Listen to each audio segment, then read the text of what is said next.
2023 wasn't a good year for the Carolina Panthers, but I'm trying to make 2024 a better one for myself.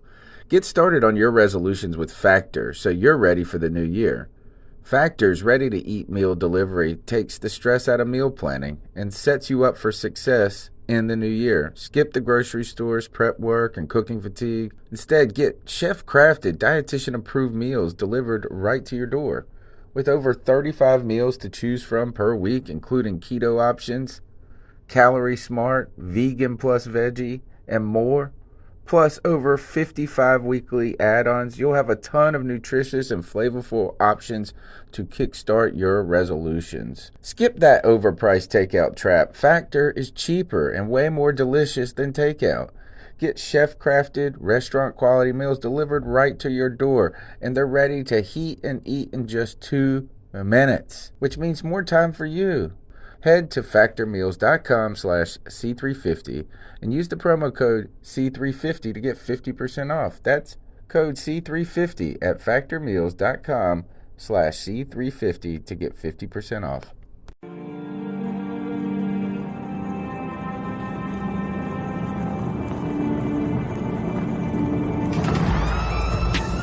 In a world where Carolina Panthers fans have an insatiable thirst for Panthers news and opinions, only one podcast roars ferociously. It's the C3 Panthers Podcast. Mic check, mic check. C3 Panthers Podcast brought to you by CarolinaCatChronicles.com. Every Tuesday night, we chop up the latest Panthers news and opinions from the fan perspective. Tonight's show, the Great Panther Restructuring. Negotiating, navigating this salary cap. People will tell us. I don't know. What will they tell us, Cody? Last name. Welcome back to another fantastic episode of the longest running Panthers podcast. My wheelman, my co-host, Cody Lashney. Thanks for joining me. Tony Dunn, you just mentioned it, man. How is there this much to talk about? It seems like, we're in the off season. There's not much normally for us to discuss, but man, it's a Tuesday night. And as always, there is a ton to discuss, Tony. And you know what? We're going to do it with the best Panther fans in all of YouTube. You know him and love him. It's our man, Drew, Alex Stark, Andrew Park, Antoine Henderson, ATX19, Blake Bettis, Carolina M, Joey the Blind Panther Esquivel, Mark Carson, Matt Knows Nothing, Mr. Bombastic, Off Grid, Paul Mancini, Supreme Leader, Thomas Tomlinson, Tim Look at this roll call. Man, Off-season roll call. Man, the whole crew, and last but not least, Tim Estes, Tony Dunn. Ain't nothing to it but to do it, brother. Let's roll. Ooh, wow, man. My man is feeling good tonight. Panther fans have a lot to talk about. And Greg, the Bat Daddy, the Stat Daddy 52, I went and saw the new Batman. Oh, how'd you like it? I took my entire family. Nice. I took my dad. Like it's kind of like, you know what I mean? Like, I'm trying to spend some time, you like do something, like you got to find a way to keep it. I said, Dad, my dad loves movies. So let me take you this Batman. I took my kids. We snuck in the candy like we always do. Gotcha. Hey, that's how you're supposed to Tradition. do it. 3-hour movie, and I got zero complaints. Zero complaints. And when I say zero complaints, I have a lot of compliments about this. I felt like it was a very cinematic. It was like I felt like it was a very modern film. Yes, based off it's a great interpretation of this book. Really? Yep. Dope. So I was trying to figure out, do I like the boots or not? Like, my man got regular boots on. Yeah. Do I like the regular boots or not? And I think I do. The only qualm I have with this entire movie is I feel like his suit may be a little too bulletproof. He got shot like 9,000 times up in that movie, and it was like no problem. I was discussing. That's my only qualm. I was discussing it with before with Cody and CK, and I told them that I had a problem with the suit, but I didn't want to give anything away. And that's exactly it. Yeah, it's not the suit. It's not the design. It's just like, is this a real engineering feat that could happen? That's all. It's Batman, though. Bruce Wayne would make a suit like that. It's a great movie. I mean, but you're absolutely. But you right. got regular leather boots on. You got regular. You bought them mugs at the Payless. His boots he bought at the Payless, and then his suit fended off 50 calibers for a bazillion years. All right, CK, welcome to the show, my man. Is that a Patagonia hat? Is that what that is? No. It's a Stone Mountain hat. He's another streamer on Facebook. Basically the streamer on Facebook. Yeah, man. Happy to be here with you guys. Hopefully Welcome you back. guys are having a fantastic weekend and week, and it's been beautiful weather. Have you guys been able to get outside and actually enjoy it at all? Yeah. Hell yeah. I went for a run yesterday. Yeah, man, it's been cool. We actually had to turn our air conditioning on. Nice. Yeah. Same. Can you believe that? Heat off. I didn't turn the AC on. I was turning the heat off. I was like, I'll be a little That's hot. tough. I got to like 87 here one day or something. It's like 84. So it was get that hot tough. here. Yeah. All right. So let's get into the show. The number is 252-228-5098. You can call into the longest running Panthers podcast, the C3 Panthers podcast, where every Tuesday night we chop up the latest Panthers news and opinions from the fan perspective. There has been a lot of football news breaking. Cody, yes, sir. What's going down with the Panthers, man? What's the top news? Let's jump right into this. The name of our show tonight is The Great Panther Restructuring. And, Scott Fitterer has been going to work. It has been reported. Well, it's official. The Panthers have reconstructed the contract of right tackle Taylor Moton. This move added $11 million to Carolina's salary cap. Then, on top of that, the Panthers cleared $5 million in salary cap after restructuring Shaq Thompson. There's potential that the Panthers can create even more space by restructuring $2.4 million of Pat Elflin's contract with no dead money. So look, the Panthers are making moves. We're trying to get some money to be able to spend on, not only free agency, but our draft picks and just building the rest of this team the way it needs to be built. So, what does everyone think about this? Do you see these dollars going towards certain positions? Is this going towards potentially a quarterback? What do you think this means for the Panthers going forward? I think it just opens up options, to be honest with you. It's always nice to have the cap room on hand. It may not necessarily mean they're going for somebody, but it's a lot easier. It's just, like I said, it's just like being at a poker table, man. It's a lot easier to play poker when you're not small stack. It also makes it a little easier to eat that $18 million that we have to worry about paying Sam Darnold if, in fact, we do have to get rid of him. I think that, like you said, it gives us options. I think that is a primary example of what an option would really look like. It may not necessarily mean we're freeing up big money for a free agent, but it might make it a little easier on the eyes when it talks about, how much we're going to end up having to pay him this year.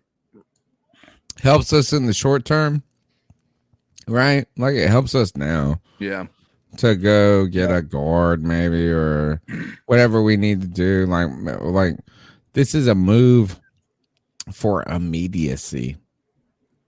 Because when you restructure, and maybe I'm wrong, I don't know enough about the contracts to be like an agent or anything, but restructuring ultimately suggests that you're extending the contract life and you're finding a way to manipulate the cap so it doesn't hit the cap. So you say, hey, we guaranteed to pay you, or not guaranteed, but like you have this much left on your contract.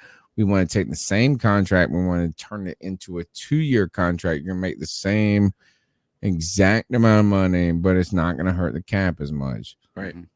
What So they usually I do. feel like this is a short-term move. That means this is ultimately freeing up some cap space now to kick the can down later. And the scary part to me about this, it's not scary, is I just don't even know if it's going to help. I'm tired of dead money. Looking at that fucking spot rack or the over the cap, and you see like we're still paying. Who's that safety we love a lot? He's talking all the time about the Panthers. Come on, like he was on. Who's on the team? Trey Boston. Trey Boston, yes. Like we were still paying Trey Boston like 2 years after he even played a snap because we restructured. So we are freeing money up now, but like it extends it, I think. Right. Maybe I'm wrong. Yeah.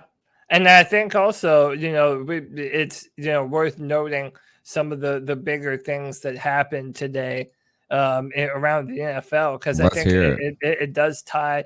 it does potentially tie back into this. So Russell Wilson is officially a Denver Bronco now.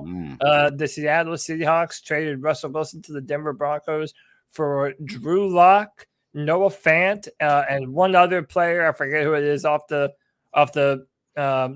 tip of my tongue. But this is and apparently they sent a bunch of first round picks as well. So it even has you wondering what are the potentials of the Panthers trying to clear room and dollars so that way they might be in the market for a quarterback. I'll play a video later, but and I said this to CK before the show, there are still rumors about the Panthers' continued interest in Deshaun Watson, which is something that, even as recent as an hour ago, I've heard more news about it. Joe Person just wrote a bit about it in his most recent article for The Observer. So, potentially this could be the Panthers stockpiling, money and picks to be able to take on the contract of a bigger player too. I saw a tweet and I haven't verified any of this, so I'm just looking at social media. And I saw a tweet that said that they're suspecting that the Deshaun Watson will not end in criminal charges, which means like, hey, we can kind of proceed with this. Yeah. All of a sudden, this name, think about this, is Aaron Rodgers got what he wanted. Big payday. Yep. And you want to talk about something? That's actually the biggest news. The big news, I know the Russell Wilson trade is a lot of movement between two teams. Aaron Rodgers' contract is dope. I'm an Aaron Rodgers fan, and not because like he is so arrogant and chauvinistic. Like, I don't love that. This mug just signed a $200 million contract where they said this 100 and I think it was like 153 or 143. My boy sent me the numbers. I'm about to pull it up. But he's going to have 100, like once he signs the deal, he's going to make $143 million.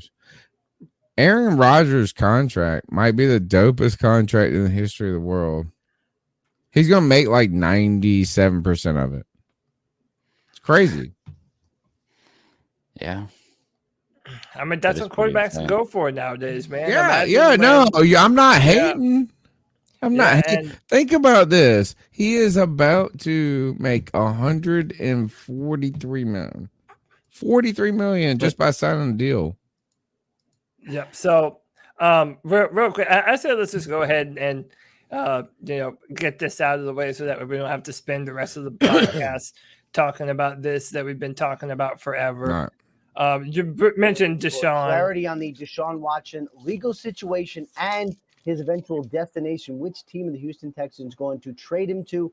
All of that is coming. First, the legal part of this, as colleague Tom Pelissero mentioned earlier, the district attorney investigating Deshaun Watson plans to present her case to the grand jury on Friday. Several women who filed criminal complaints against Deshaun Watson are expected to testify. Now, this is the same day that Watson has his civil deposition, so expect him to plead the fifth. So what he says plead essentially in the civil lawsuit cannot be in the criminal standard procedure when as it pertains to the legal situation there. But as for Deshaun Watson, we should find out on Friday if he is going to be officially charged criminally. Friday? There's the situation. He's going to be traded. And from my understanding, his market is still robust. And one of the best quarterbacks in the NFL when he is on the field. Obviously did not play last year while the Houston Texans sorted his situation out. This is coming, and among the teams who are expected to have interest in Deshaun Watson, the Carolina Panthers, who've had interest really throughout, perhaps the Tampa Bay Buccaneers, they could be interested as well. And there's a team in Seattle who may be interested. They have a quarterback need as well now. So people. The more you hear that, the more it just kind of goes back to this thing where David Tepper is dead set on bringing a superstar quarterback to Carolina. And this kind of ties in with another one of my points that I'll make a little bit later in the show, revolving Charlotte FC. But I think it just speaks to the thirst that we have for the quarterback position and that we have to get better at that position. So I think right now, when you look at all these dollars that we've cleared, we're basically saying, okay, we know we have to fix the offensive line. We know we have to fix the quarterback position. Which order do you want to fix it in? Do you want to use those free agency dollars to get you some offensive linemen and then trade for a quarterback? Or do you want to take an offensive line in the draft? There's just a lot of options that the Panthers could seemingly still go through right now. Do we really have the firepower to go get Deshaun Watson? No. Think about that. It's like you are talking about free agency money, which is fine. Like, imagine if we would go and get every free agent offensive lineman we could. Do we have the firepower, draft capital, to give them to? We don't got the first, the seconds, and the thirds. Do we have the firepower to go all in? All in on Deshaun Watson is a sexy move. Oh my gosh. Bring it to this podcast. Jesus, Lord Jesus, I pray for that. That would make the C3 Panthers podcast brilliant and wonderful. But is it really plausible? I don't think so. I mean, not without mortgaging the future of the franchise. But I don't even think we have enough collateral. Like, we're going into the bank future collateral to try to.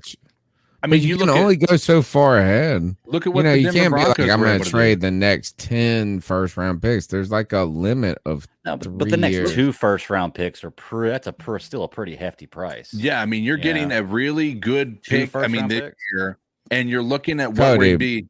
You're going to be giving away picks. I think 3 first rounds is probably the asking price at this point. I don't know they're going to get 3. I think the standard right 3 now right now. But I think it's going to also be that, we would be getting rid of somebody like Christian McCaffrey, right? Because we wouldn't be able to eat the salary that Deshaun Watson has and keep a guy like Christian McCaffrey and have his salary on the books as well. We probably have to pay him to leave. I want the chat to tell us this. Tell us, chat. The number is 252-228-5098. What would it take right now to get Deshaun Watson? In the chat, the exact amount of picks, money, what other terms, like CK is saying, like, hey, we can give you picks and a player. We, some other things to juice the deal. But Deshaun Watson has not played in a bazillion. Imagine the pressure if you're Deshaun Watson and you come into an organization and they just gave up 3 first-round picks, Christian McCaffrey and all this. Game 1 at home. Oh my goodness gracious! What a pressure cooker! You might as well be in an Instapot. Yeah. By the way, I think something interesting to go along with this discussion, and yeah, we'll talk about Wagner here in a second. But the Carolina Panthers are open to trading anyone but Brian Burns. Wow. That's something that has been reported. This is by Dean Jones of Cat Crave, but this is something that I've heard a lot too. That the Panthers are aware that they don't have a ton of firepower. So I think that's why you've heard rumors about Robbie Anderson potentially being up on the trade block. And this is honestly kind of a great segue into our next topic, because the Panthers have gotten multiple calls, apparently, about Christian McCaffrey, and teams wanting to know his availability and if it would be willing to trade him. The Panthers are apparently asking for at least a first-round pick plus another piece. So, maybe a player to go along with Christian McCaffrey. And, basically we have to wonder at this point whether or not it's worth it. If we're going to trade away assets, would you rather get picks and potentially another player in return for, giving away a running back who has been, has missed, I believe, 23 of the last 33 games that the Carolina Panthers have played? So, many? Has it been that many? It's been that many. Man. Well, it's just two. Basically, it's 2 seasons. Yeah, he's played a quarter of each season, right? Probably like 4 games out of 16. And say the numbers again. Say those numbers one more time. How many he played?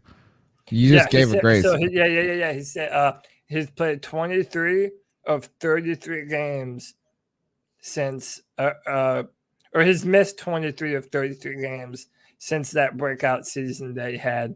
I like this comment by Karen Choi too. She said, "Imagine building your entire team around the undersized running back just to end up eventually trading him away." How fucking savage is that? So Jesus Christ. Yeah. Karen Choi came out and brought a bazooka out to this chat room. Jesus, that is savage, bro. That was 100% very savage. And it's the truth too, man. I mean, it really shows you that y'all gotta clip that, Karen. If you don't clip that and tell us about this show, like with that YouTube joint, if you don't do that, I am still sending you a camo. At this point in time, it really goes back to any of this identity that the Panthers and Matt Rule have claimed to have had. It's really all been bullshit. They had an identity that they wanted to be an offense that got the football to Christian McCaffrey and spread out the football field. But as soon as you took him away, the rest of our offense just completely crumbled. My question to you is this. So let's look at it from a realistic perspective. If another team is going to trade for Christian McCaffrey, more than likely it's going to be a contending football team. It has to be. That's the only thing that it helps. It does not help him. 2 of the teams that I've heard mentioned. Put this no. The 2 of the teams I've heard mentioned are the San Francisco 49ers and the Buffalo Bills. The Buffalo Bills have been in desperate need of a running back. And dude, can you imagine an upgrade like that at the quarterback position? Dude, that would be Christian McCaffrey deserves to be a Kansas City Chief. Fuck that. Get him out of here. Yeah. No, I love Chris. I think the answer is to not trade him. I don't want to trade him. I think we need to just stick with him. Look, you're paying them. You're not really going to unload crazy amounts of money. You got a premier chip player. I don't want to get rid of him at all. I don't either. I would rather cut a negligent ass linebacker or something else to keep Christian McCaffrey. Like if it's $3 million that we're saving, then get the fuck out of here. Then I will find a way to make sure we got this great player other than having two bums. Yeah. So here's the thing, though, is you put this mug on the Chiefs with Andy Reid, who made LaShawn McCoy and all of that joint back in the day. Dude, Andy Reid had that Philly shit cooking. I'm telling you. I almost feel guilty for having Christian McCaffrey on this team. Yeah. It's like the Steve Smith saga. We just ruined a fucking phenomenally great player because we got Matt Rule as a coach. Is the mindset behind keeping him that is like, shit, if we're either going to have a brand new free agent quarterback or a brand new quarterback through the draft, it's like you might as well just take a gamble on Christian staying healthy and just hope. Yes, and he's the greatest fucking player in the league. Quarterback is, yeah. Yeah. I mean, it doesn't look healthy, is say can he stay healthy? Think about this. Imagine if you lived in a home where you had a certain allowance for your, budget. Think about a budget, like your rent, your car, and this and that. And you had the most bomb-ass diggity dog car on the block. And you could, man, like, all right, your pay went down. Something happened in your life where you shrank a little bit. You weren't as cool as you were before. Like, I would feel like I would cut Netflix out before I sold my Mercedes. So what I'm trying to say is this, is that, like, yes, you could save $8 to kill Christian McCaffrey to another team, and it would help that team. He probably is going to have a bounce back. Like, why don't we trim the fat somewhere else? Well, the flip side to that argument is, Tony, is that whenever you sell that Mercedes, instead of cutting Netflix, now you can watch your Netflix on a 70-inch 4K flat screen TV and in a recline, in a leather recliner. Come on, that's the flip side of that argument. I mean, the other part progress. Is Greg put the progress argument up in there. And shout out to Drew in the chat. He said, put this up there. You would save $12 million against the cap this year if you traded Christian McCaffrey. Dead cap of $7 to $9 million. Drew says trade his ass. And I understand the logic of that too. It gives you opportunities to continue to bolster other positions. Like, imagine, okay, let me ask you this, right? We've all fuck that, man. Fuck what? Sorry, I gotta tell my man Drew. You just cut Christian McCaffrey to free up space to sign Ian Thomas. No, but that's the exact number. He said $7 million, $8 million. Like, I'm just sorry. I will try to find a different way. I'm not selling my grandma's wedding ring first. I'm going to sell a player like Stephon Gilmore or Hassan Reddick. Not even close, man. Christian McCaffrey more valuable than both of those dudes. Oh, I disagree, man. I promise. Stephon Gilmore has been just as hurt as Christian McCaffrey. I don't want to hear that shit. He has been a piece of fucking glass. No. All right. I disagree. I'm just going to disagree with this point. What we got to talk about else? Well, I mean, what's your conclusion about this? Should the Panthers trade Christian McCaffrey or not? My answer is absolutely no. I think we've already paid him. We paid the money. Let's fucking ride this bitch out. And he ain't even old. The other part is like, I'd like to at least, maybe this is the optimism in me, but number one, I feel like there's no shot that he's going to have the same issue a third year, right? Because these are all he's coming back, bro. He's going to be dominant. I mean, they're free. They were all free, injuries that were not related to one another. It's not like it was a recurring injury like Cam had on his foot or anything, or Greg or the shoulder, or you know what? Neither of them were debilitating either. Right, it's kind of soft tissue. Like, you feel like these are recoverable injuries. Like, if you get your arm ripped off and we put it back on, then I would talk to you. And let's talk about the idea that, that we talked about. There were question marks around whether CMC was actually injured towards the end of both of those years. Right? How many of those games were just him being held out? And that's something like it was the lost season already. There's no point.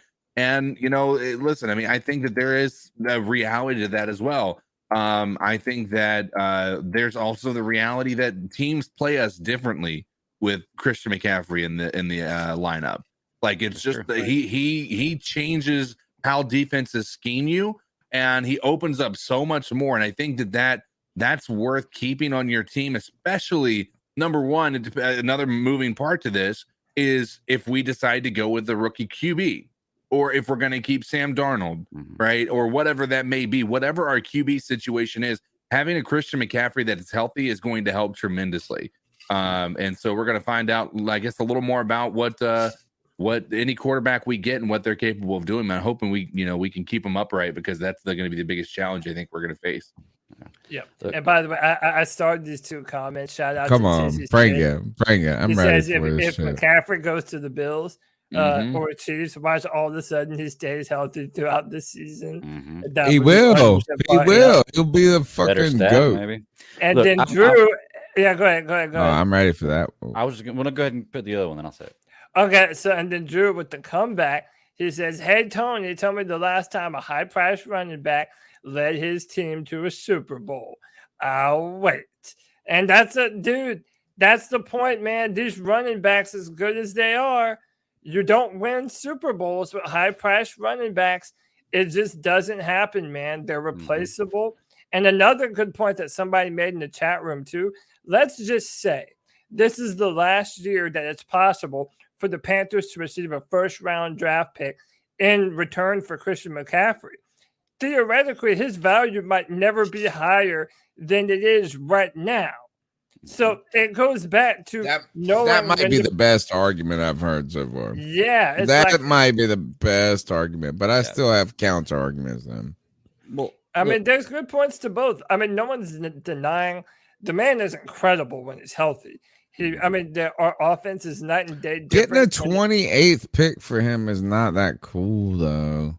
That's the thing is, it's cool, but it's not like it might be Moneyball, but it ain't that cool. Well, the heart in me wants to keep CNC, and that's my heart talking, but my head tells me that if I can get value now out of him, it's easier to replace him, because we haven't had him for the last 2 years. I'm sorry. I love CMC, and I want him to stay. And if he stays, I want him to be more of a slot receiver.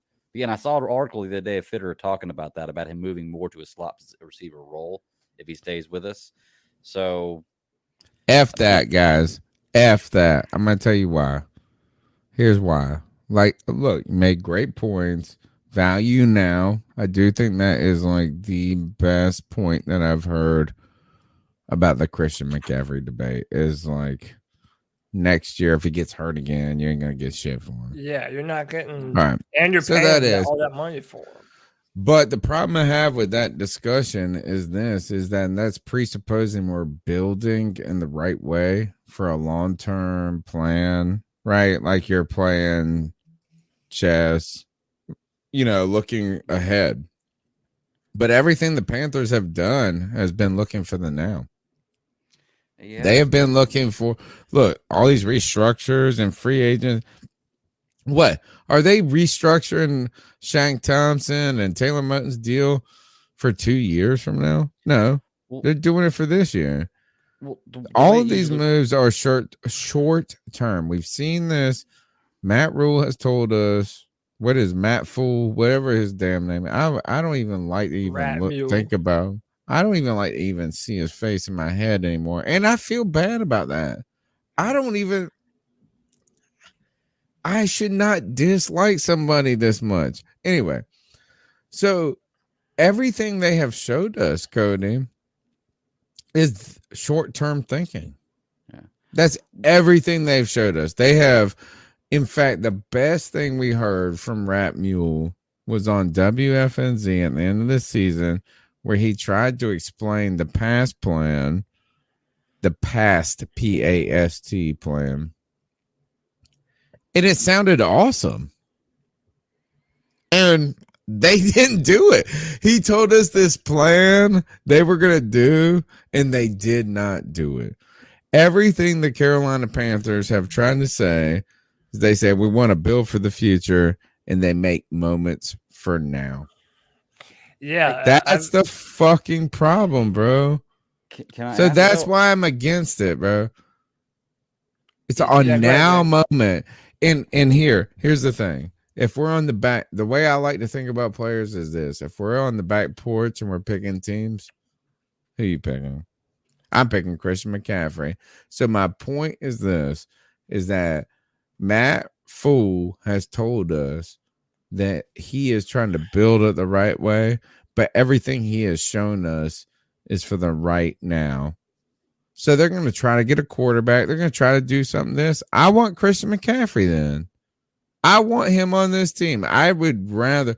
So I don't think we're building for the long term. Trading him away, yeah, would be maybe right money ball, but not right now for Matt Fool. Yeah, and then I'll just say this on Christian McCaffrey. If we're able to get a first-round pick, like let's say we end up drafting a quarterback, you take Malik Willis at 6, and then you take a good offensive lineman, maybe like a Trevor Penning later in the draft, and you're able to continuously build on both the quarterback and offensive line position.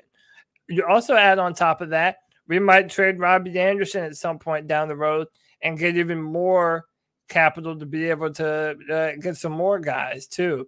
There's a lot of good running backs coming through the draft this year. There's really fast receivers.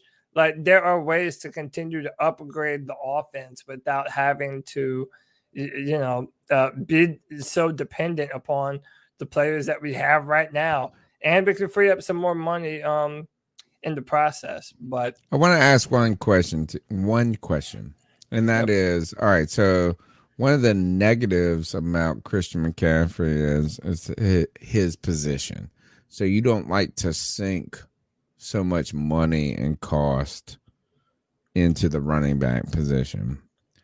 It is, again, the money ball type perspective. But right now, Robbie Anderson is probably making the equivalent. Like if we pulled their contracts up on this 1-year basis, he probably is in the same ballpark as Christian McCaffrey. I'll pull it up. Pull it up. Yeah, Greg. Wait, who is? I bet you. Look, Robbie Anderson signed a 2-year, $30 million deal. And this is off the top of my head. So he probably made $16 million. And I wonder what Christian McCaffrey is slated to make. And I understand that the running back position is paid less than the wide receiver, but I would much rather allocate my $16 million to Christian McCaffrey than Robbie Anderson. That's what I'm trying to say. Is like I understand the Moneyball argument, but we got to keep Christian McCaffrey. You're not going to get enough for him. Actually, it's like having a great baseball card that is worth a lot, but you don't have any buyers. So some asshole's like, I'll give you $50 for it. And you need money. Next year, Robbie Anderson is scheduled to make $10 million, and Christian McCaffrey's $8.4 million next year. Robbie Anderson's gonna make more money than Christian McCaffrey. Isn't that crazy? All right. Christian McCaffrey has a higher signing bonus, but not by much, and it still puts Robbie Anderson's signing bonus puts it in almost 14 Can you share it? Can you share the screen? Yeah. Let's see it. Let's look at this contract real quick. That's my point here, man. Is like, yes, like this sounds cool for Twitter GMs to say we need to trade Christian McCaffrey. But at the end of the day, is like, are you really saving $1.5 million? Like, that's it? Then I'd just rather keep him. Yeah, so there's your salary cap breakdown. Sam Darnold, 18.8, Robbie Anderson 10, Christian McCaffrey 8.4, DJ Moore 11. That's the only ones who are making double digits, and Christian McCaffrey's not even in the double digits. The only one making double digits is DJ Moore, Robbie Anderson, and Sam Darnold. 3 highest paid players on our team. And hey, so this is news that the chat room broke to me, and then I went and found it and confirmed it on Twitter. Wanted to get everyone's opinion on this. Today's been a big news day for the Seattle Seahawks. 8-time All-Pro and Pro Bowl linebacker Bobby Wagner, a franchise icon. They are informed him that they're releasing him. Wagner arrived in Seattle on the same 2012 day as Russell Wilson, now leaves on the same day. And I think, the reason Panther fans... let's talk about these QBs. But the reason of the linebackers, the reason why Panther fans are freaking out about it is like there was always that comparison between Bobby Wagner and Luke Kuechly. Mm-hmm. Yeah, and it's like, man, we're missing Luke Kuechly terribly right now. And yeah, Bobby Wagner might still be a little long in the tooth, but man, if you put him right in the middle next to Shaq Thompson, that might not be a bad signing for Carolina. I want to see that. You know why I want to see it is because I feel like Luke Kuechly and Bobby Wagner are the Biggie Smalls and Tupac of linebackers. Like they're both like the greatest rappers you've had. Like, you know what I'm saying? But you just gravitate to one or the other because of whatever circumstances in your life.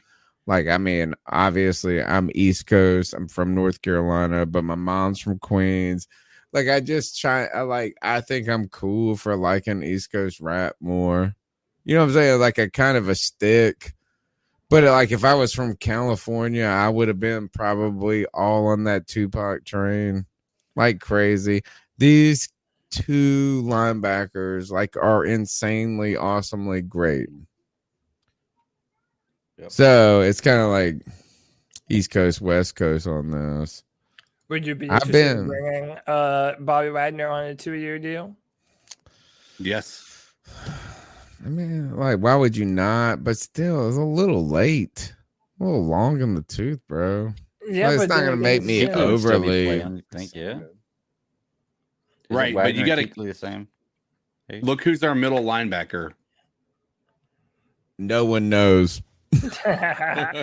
Jermaine Carter Jr. Yeah, man, but all right. What's next? What we got to talk about next? Let's keep moving. We're gonna keep moving. We're gonna get this done. We got calls. The number's 252-228-5098.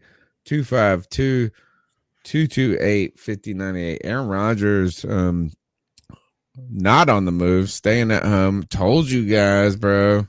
Told you he was not gonna do that. Russell Wilson blockbuster trade from Seattle to Denver. What's up with the Panthers, though, Cody? Tell us what's next. Yeah, so, CK, you busy? Ooh. No, I just got back. Sorry, I took a step away. No, you're good. See, we're shaming you first. We've got these people in the chat room, and dude, like, we want to talk about the Panthers. Because, that's what this is. This is a Panthers podcast. And they're all like, oh, please shame us, Papa, with your golden voice. So, whatever, dude. It's like, we want to talk about the Panthers, but if that's what y'all want, then fine. Just have what you want. Talk to these little dirty fools, CK. Talk to them. This is some bullshit. All these people getting quarterbacks and the Carolina Panthers just sitting here on a quarterback just...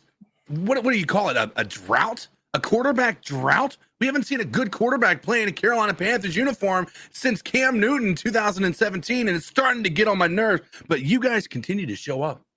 You watch the show every week. You listen to the show after we've gone live on Spotify or wherever we're at. I don't even know. We're all over the place. But you don't hit the like button on the YouTube. You don't hit that like button on that Spotify or whatever platform you're listening to your podcasts on. Why are you not subscribing? Why are you not hitting that like button? This next thing is meant for all of you motherfuckers. Subscriber shame. Subscriber shame. 126 strong viewers in the chat. 50 thumbs up. Hit that like button. Hit that subscribe. Hit that notification bell. Hey, that gets us moving into algorithm, baby. Put some rhythm into our algorithm. That's what we need you to do. Hit that like button. Hit that subscribe. for all your Panthers news and content. You know we're going to continue to bless you all year long with Panther news and opinion from the fan perspective. Tony Dunn, you asked me what is next on the docket. Do you want to go to the next topic, or do you want to take some calls? Take me to the next topic, and then I'll get the calls. So, ready. Bro, we need to figure out what the hell is going on with Rock Hill. Big time. And this is a big important story. Our new state, the training facility. Headquarters, yeah, the headquarters for the Carolina. Who is the Panthers. demon here?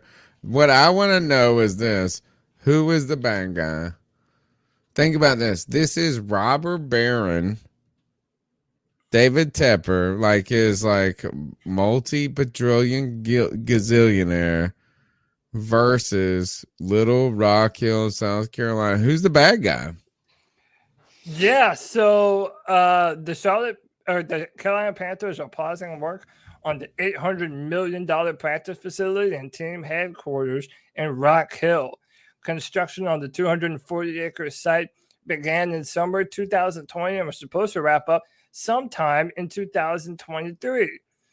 The article would later go on to say that given the economic realities, the difficult but prudent decision has been made to pause the project. The ongoing work will continue with our partners to find an economically acceptable solution for all parties to continue the project in Rock Hill. So basically, this is an enormous public-private development, undoubtedly one of the largest and most expensive in the Carolinas. David Tepper said it's his goal to make the development not just for a team facility, but an entertainment destination where fans can connect and interact. So apparently the Rock Hill didn't put forth the money that they were supposed to in order for them to continue working. A lot of people are wondering and speculating, why didn't that money go through? Didn't you have people, saying that this is embarrassing for Rock Hill? And really this has a lot of egg on their face. But I mean, I want to ask you guys, who did you blame for this? Do you think this, has signs of more misgivings, or what does this mean to you all? You think? I want the other guys to take it because, I want to just get a natural reaction because I'll be have big time feelings about this. I'll give you my natural reaction to this. My natural reaction is initially David Tepper, not because I think that Rock Hill isn't doing their part, right? Because I think that that's probably a big part of it, but I also think that Rock Hill is at basically. The part where they're at fault is if they bid on this and they were able to say, hey, listen, we came to this agreement and they came to the agreement and they aren't following through with the terms, it's 100% on them. But from a person who's looking at it from a small guy type of mindset, let's be real about it. Look at the money that David Tepper is making, and he's asking for a handout for his headquarters that he is going to profit from. Now, there might be some tax revenue that comes into the city, and that's where the value comes in for them. But they're not getting an investment share of this headquarters. It's not like they're getting a percentage of it. So I believe, in my personal opinion, 100% of the cost should fall solely on the person getting the investment or who's going to be the 100% owner in the property. And that is David Tepper, or Tepper Sports and Entertainment. Yeah. By the way, our guy Nick Montero, who works in construction, says the bad guy is the owner. Owner holds all responsibility. He controls what gets installed and who installs it. A smart business owner would have planned accordingly. I'm also reading this article too. It's saying that the state of South Carolina is giving the team $115 million in tax breaks, and York County is giving $225 million in tax breaks for the project's infrastructure. Yeah, go ahead, Greg. That's crazy. I was just going to say I really didn't know how I felt about it. I was kind of on the fence, and I really needed a little more insight into it. But CK, you just sold me. I'm on your side, buddy. I agree with you. Here's the thing is that I guess it's sort of what language inside. I have so much opinions on this. So they announced it this way. Before you go, Tony, can I add a last little message from Henry McMaster, the governor? He says he's confident that the locals and the Panthers will quickly resolve any outstanding issues and the construction will resume. So take that for what it's worth. This, like if we were multi-billionaires or whatever David Tepper is, the best description of him, we would be, this is about liquidity a lot. You know what I'm saying? Is like who's floating the cash at what time. That's what it is. And so he said, so the Panthers are saying they didn't make this payment. And then Rock Hill's saying we didn't know we were supposed to make this payment. But then you also have to think about this deal being struck in the context of pre-COVID. Tax revenues have probably gone down substantially, I would guess.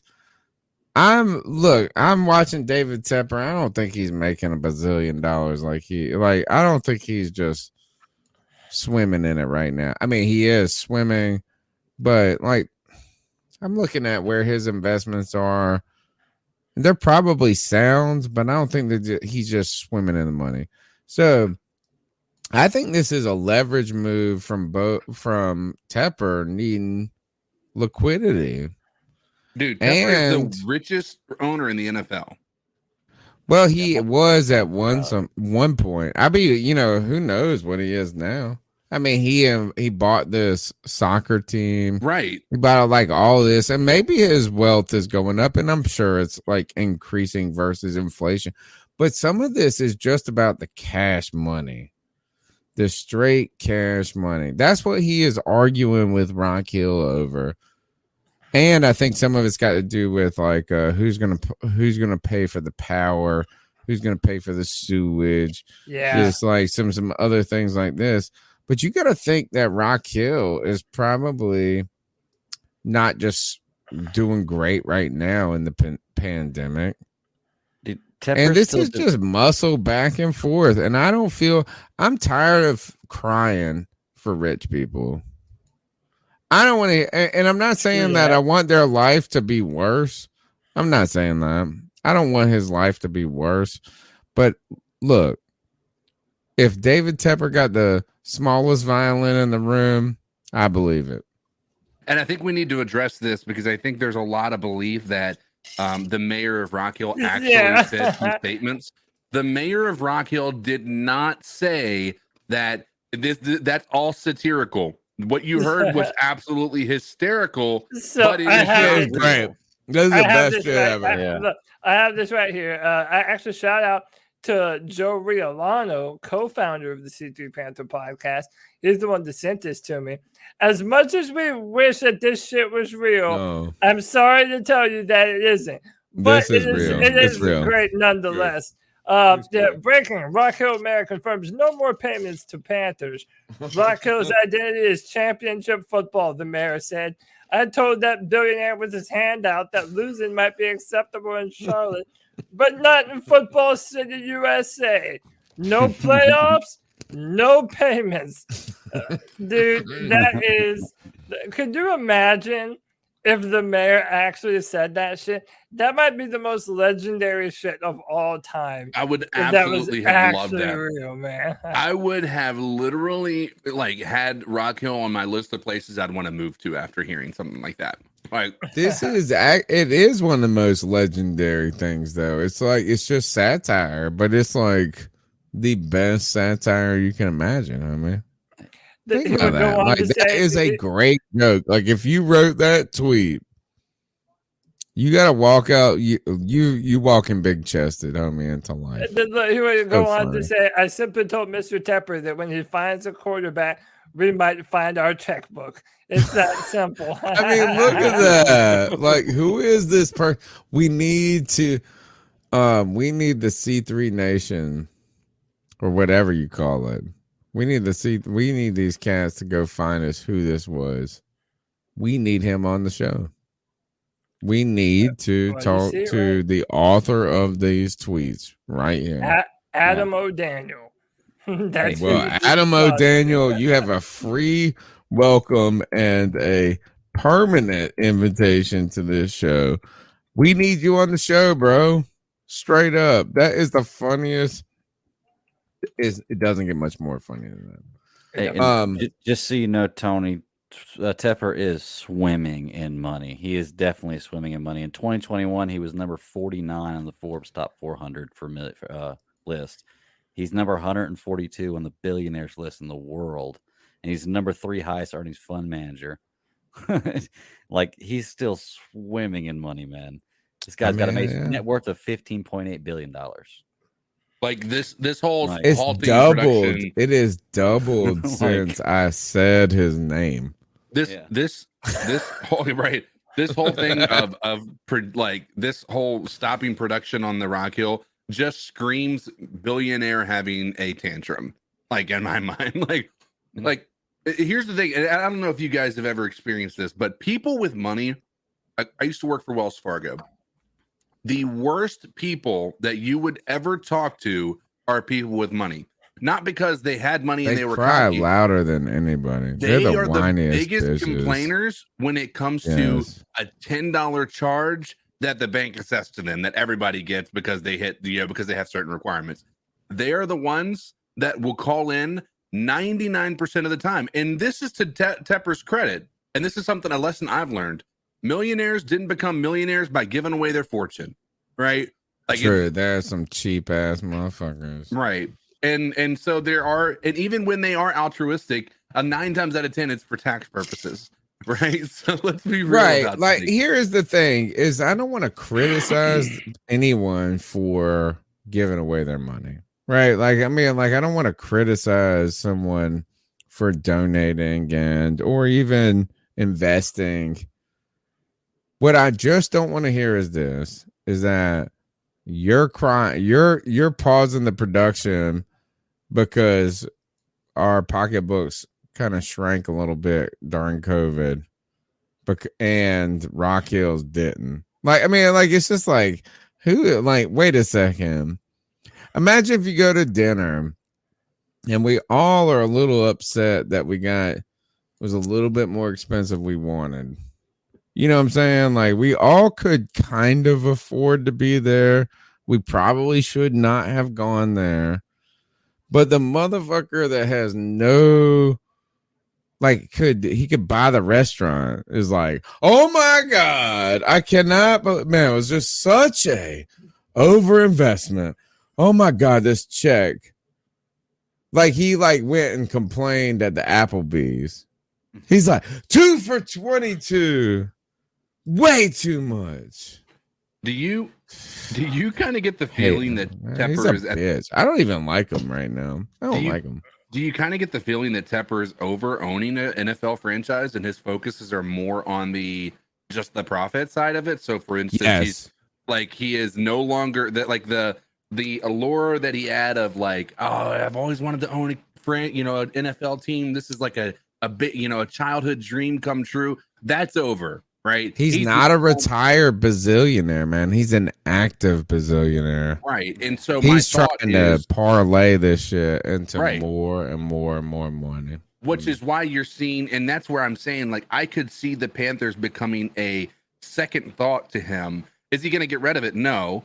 Right. I think he's still going to maintain it because it's going to give him access to Bank of America. Like, he could sell his own team out to subsidize some other venture. Like, you know what I'm saying? Like, he could sell one child for another child. Like, for instance, the football club that, may lead us into the next conversation. I don't know if we talked about it while I was away. Oh, come on, Cody. Take us into that real quick. Yeah, before I got the call queued up. Yeah, but I mean, when you see what Cody's about to talk about, I could see a legitimate scenario, an argument that can be made that David Tepper is going to have way more interest in the other ventures, such as the concerts and this new soccer team for those who aren't familiar with the football club.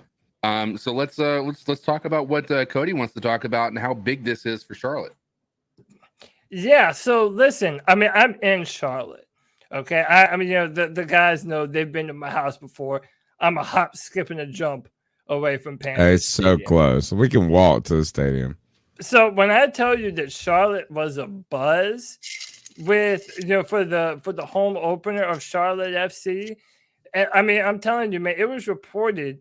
I mean, it was a real moment for Bank of America Stadium. I'll play a video here in a second, but it broke MLS attendance records at 74,479. That's the most for any North American soccer game that has ever been attended on North American soil. It's a big deal for the MLS in general. But when you look at some of the videos that were coming out and how filled up that stadium was with black and blue, look, this is just a taste of it. The PA system actually went out during the national anthem. So the entire crowd finished the national anthem for them.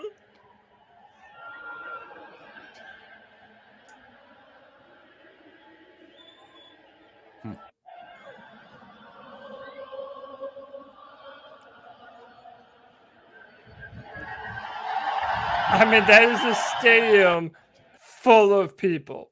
And I get that that's his new passion project. That's his new, that's his new baby. That's his new toy, as Trill One would say. But if you're David Tepper, doesn't that give you a great vision as to what this Panther fan base could look like if you just reinvigorate us, man? If you get this team going and competing like they should and dominating like they should, Charlotte is a sports town. We're a sports town, man. People want to come and be a part of the atmosphere that we have here. And when you have a dedicated fan base, there's no reason it couldn't be that way for us every single Sunday. Every single Sunday with a loud, boisterous fan base that's majority Panther fans. Like David Tepper was there. In my mind, you have to look at it and go, how was that not a vision for, obviously, one, what his soccer team that he just bought could end up being, but also, man, if you continue to make the Panther fan base excited, we can go back to this in no time, y'all. Being one of the loudest stadiums in the NFL, being known as one of the better fan bases in the NFL, like, it's all out in front of us. And I'm hoping that this put a fire under David Tepper's ass, that this doesn't have to be out of reach for Panther fans to be absolutely packing Bank of America Stadium every Sunday.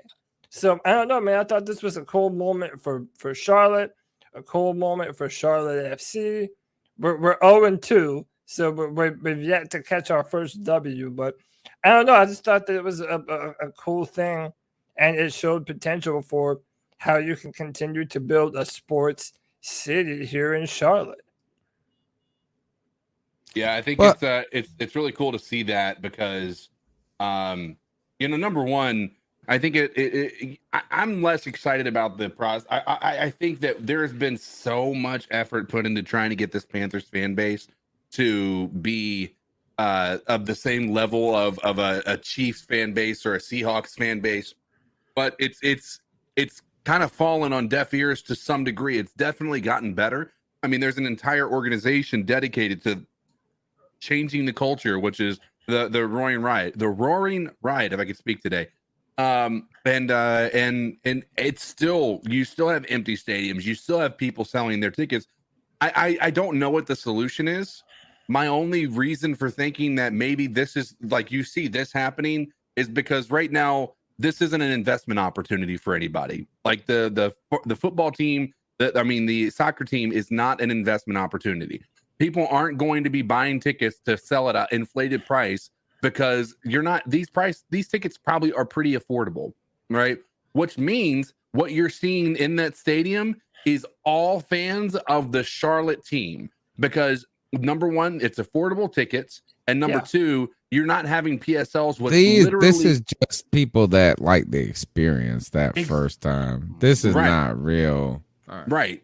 But even beyond that, right now, the Carolina Panthers, and it's similar to with SoFi Stadium, right? This is literally an investment opportunity for people who've purchased these season tickets. There's a large. You have to buy are they doing PSLs for that? Not for this, I don't think. I could be wrong, but I don't think. How does that? That would be. I'm interested in that. I'm not actually sure, but man, I'm trying to find some more videos of it. I want to tell you this is I don't care. All right, look, I'm gonna be the Debbie Downer of this joint. Of course. First of all, soccer, football is like not that cool. Number one. Number two is this. I know it's the world's most popular sport. I know. Everybody's like this. Is my boy, he always says this. He's like, you hate on the world's most popular sport. You're the only person in the world. Nah. But I think this is kind of fake. And when I say no, I don't want to shit on the fans here. This is, again, I'm going back and shitting on David Tepper in this. This is taking advantage of us. These people right here just wanted an experience. Mm-hmm.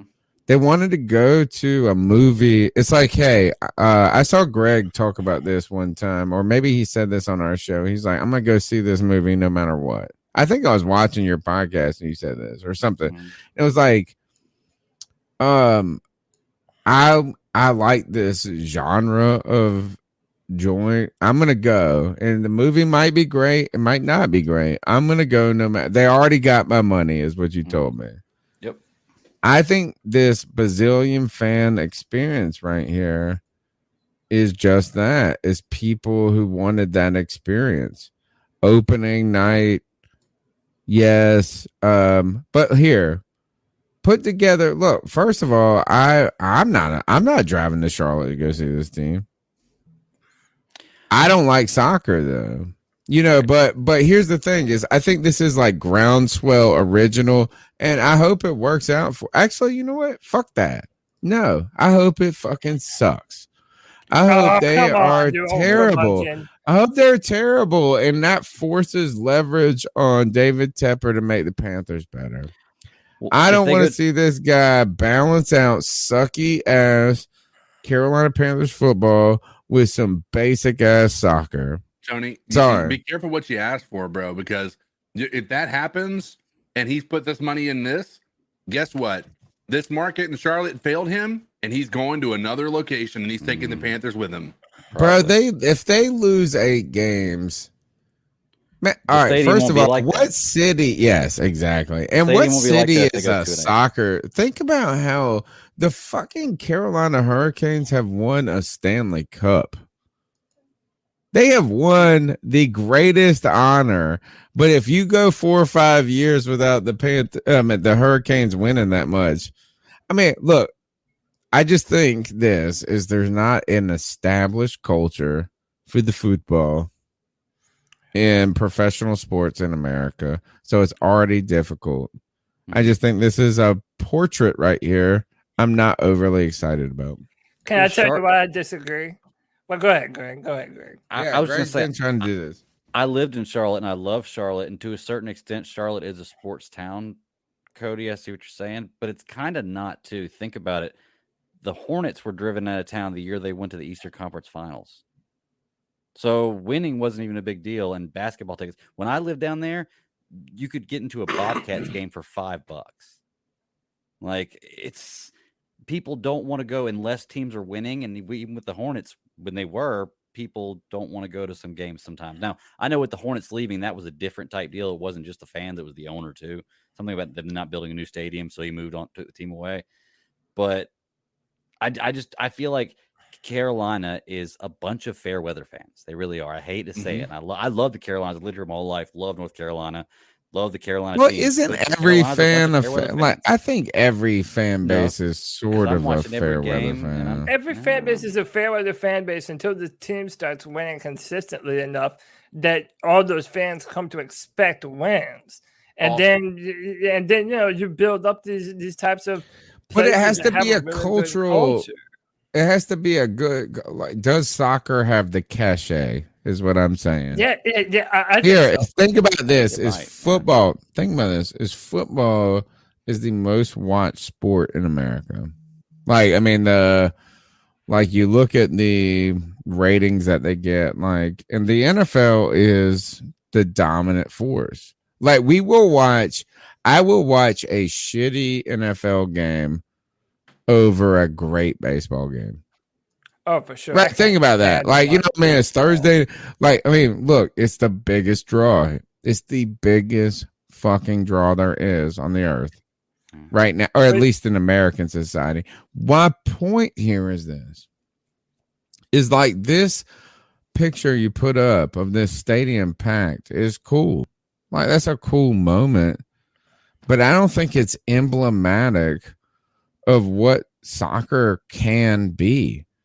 Soccer can never, it don't matter if this was the best two soccer teams in the bullshit of, all right, tell me, you put their championship soccer night up, like whatever this is, say this team went undefeated, they did the best soccer shit that has ever happened in the history of soccer, and I would still watch a shitty Thursday night Browns versus Saints game. But that's over also because them. That's your preferred. No, sport. the world. It's not me. It's America. No, America would not. Why? Tell me this. I'll tell you what needs to happen. One, and this is why David Tepper made the investment. Listen, I don't care what anyone says. Because he just wants to sell soda, bro. He wants to sell beer. He wants to. No, I don't mean. He don't give a fuck about these players. It's about getting those butts in that goddamn stadium. There's one thing that you're missing. Oh, yeah, because we're all wearing soccer jerseys tomorrow. No country has better athletes than the United States of America. And if soccer ever did catch on in America, name one player on this team. Name one player on this team. Tell me his name. Tell me one player on this fucking team. You were up here telling me how 74,000 people here matters. Tell me one player on that team. You have to make an investment in the football team to get fans excited about it. You have to have a vision for the future about it. I do hope that they're successful, man. Imagine investing $70 billion or whatever they're going to do, and you don't even know one player on that team. Tell me. It's so cool. Now, I'm so ready. Now is irrelevant. If they start to get fucking good, and the MLS actually starts to get big-name soccer players to come and play football over here, dude, there's no reason why Charlotte couldn't have a really big impact in soccer. Also, we have a very large Hispanic community here. We have a very young community in Charlotte. People moving here too. Can't wait for them to start cheering for a football player, not a football player. But Tony, you walked away when I made my main point. My main point was this needs to fucking show David Tepper what the Panthers games could be looking like. That there is no reason why I've been in a game that looked like this. Not in a long time. I'm so tired. Not in a long time. You haven't seen it like this in a long time. And that's I feel like this is that the fact incentive for David Tepper to get the Carolina Panthers on the right track. Because I agree with you. I agree with you is that we shouldn't be embarrassed as a football team that the football team brings in more soda sales. Soccer is more fun than baseball. How about that? Not at all. No. Yes, and I'm American, man, and you must hate apple pie. Let's go to the calls. The number is 252-228-5098. The number is 252-228-5098. Cody, I'll tell you later my 3-part plan for fixing World Cup. I have it. Make me the commissioner. Oh yeah, I will fix the American team or like the whole thing. No, the World Cup. I can fix the game. Yes. Hashtag World Cup broken. Hashtag World Cup. Is this going to be your story about putting jockeys on horses? Yep, that's it. All right, let's go to the calls. Let's go to the calls. Son of a bitch. So what are your thoughts on catcalling? Yeah, it's pretty. You shouldn't do that to somebody. And how did that make you feel? Very uncomfortable. So how do you think catcalling makes the person feel? It feels good, like. Who's that cat sitting in the back corner with his face buried in his nose? Who's that kid that can use one?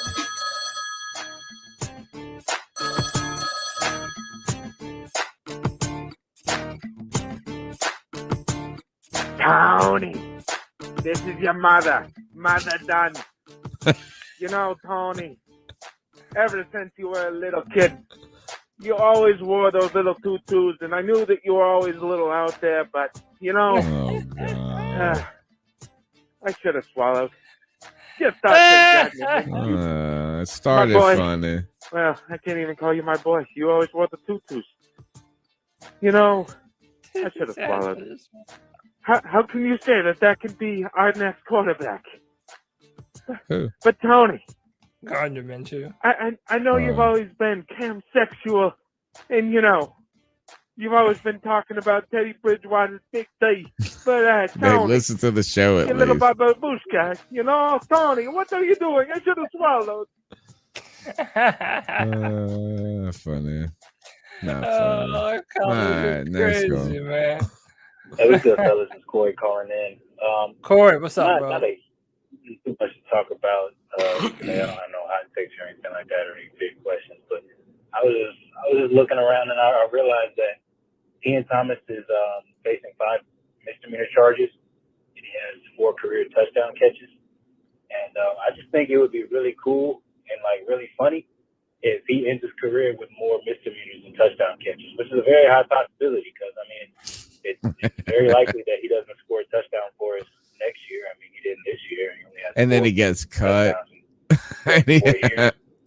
You know, and then I mean, if he doesn't do anything this year, it's a very high possibility it's going to be his last year in the league or his last year with significant playing time. So I just think that's a really interesting thing and really neat, and it'd be really cool if it happens. My man said he could.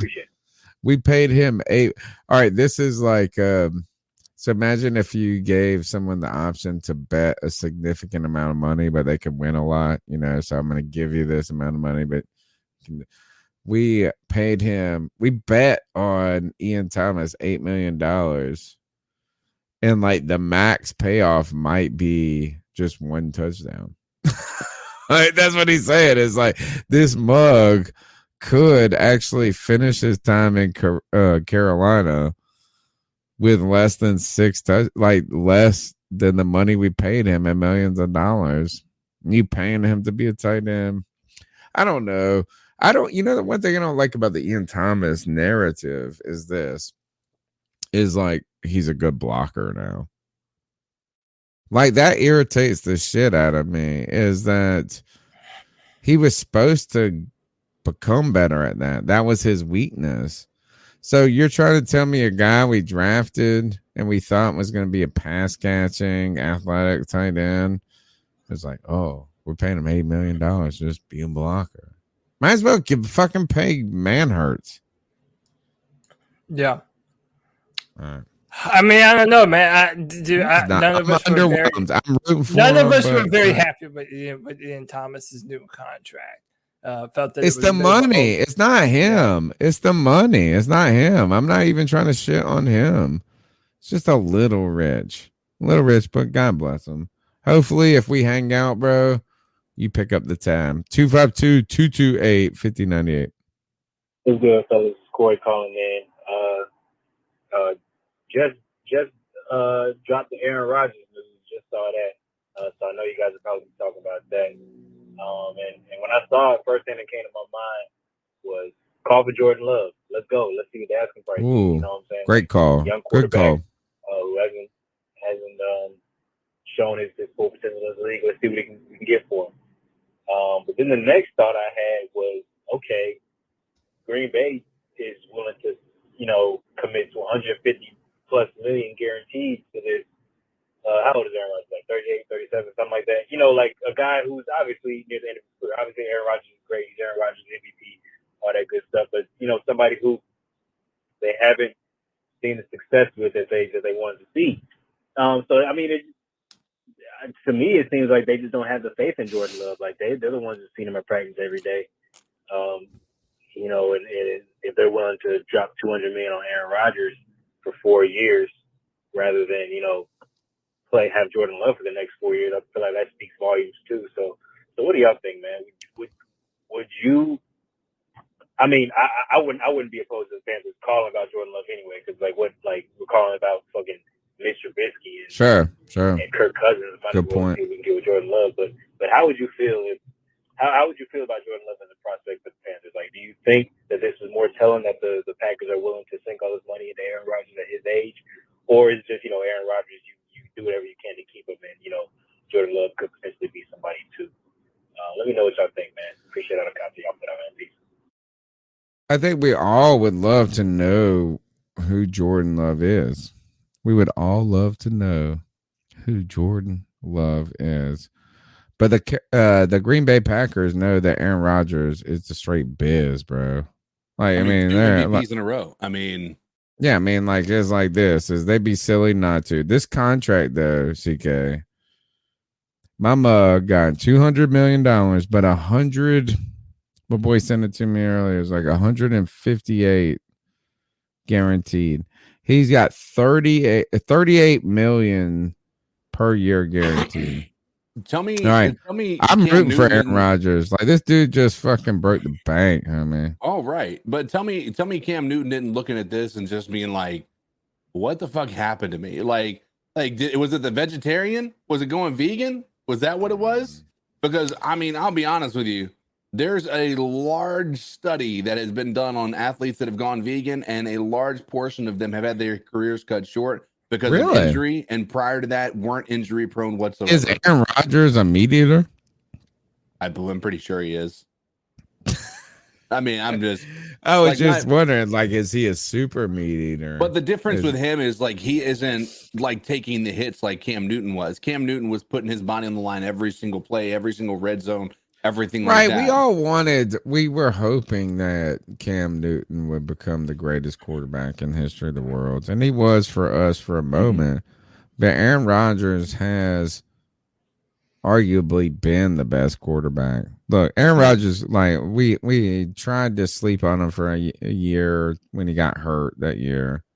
But he has been that kind, like, he's never been a dude. He's been better than Russell Wilson. And we'll talk about that trade next. We can do however you want to do it. Is Aaron Rodgers at one point was like, the only reason we don't say he's the best is because he don't got all the championships. Like, that's the only reason. Like, if I pick my player, I'm like, man, I kind of want that dude. Aaron Rodgers has been that guy. And what I like shrewd negotiators. I like a dude who gets his money. And Aaron Rodgers is a diva. He is. Like, you know what I'm saying? He's a me dude. Like, he needs this now. He came into the league. He got fucked. Like, Alex Smith and that whole was so weird. If you went back and watched the Aaron Rodgers draft with the green room, it was so uncomfortable. He's supposed to be picked like in the top 5. And then that's like 28. I mean, it was it was a long time. They kept showing Aaron Rodgers. That's all they did. And we didn't have the coverage that we did. They drafted Alex Smith ahead of him. He has played on, then he went to an organization where he had to play behind Brett Favre. He had to wait his turn. He has played with a fucking arrogant chip on his shoulder the entire time. And he's been a boss, bro. He's a boss. And back-to-back MVP.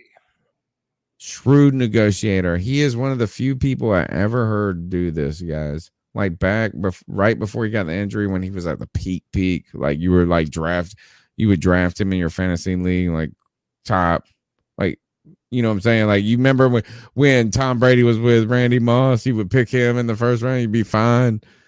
Aaron Rodgers was at that peak, and he was trying to get a clause added to his contract that said when Matt's in it, I think it might have been the Matt Stafford deal that did it.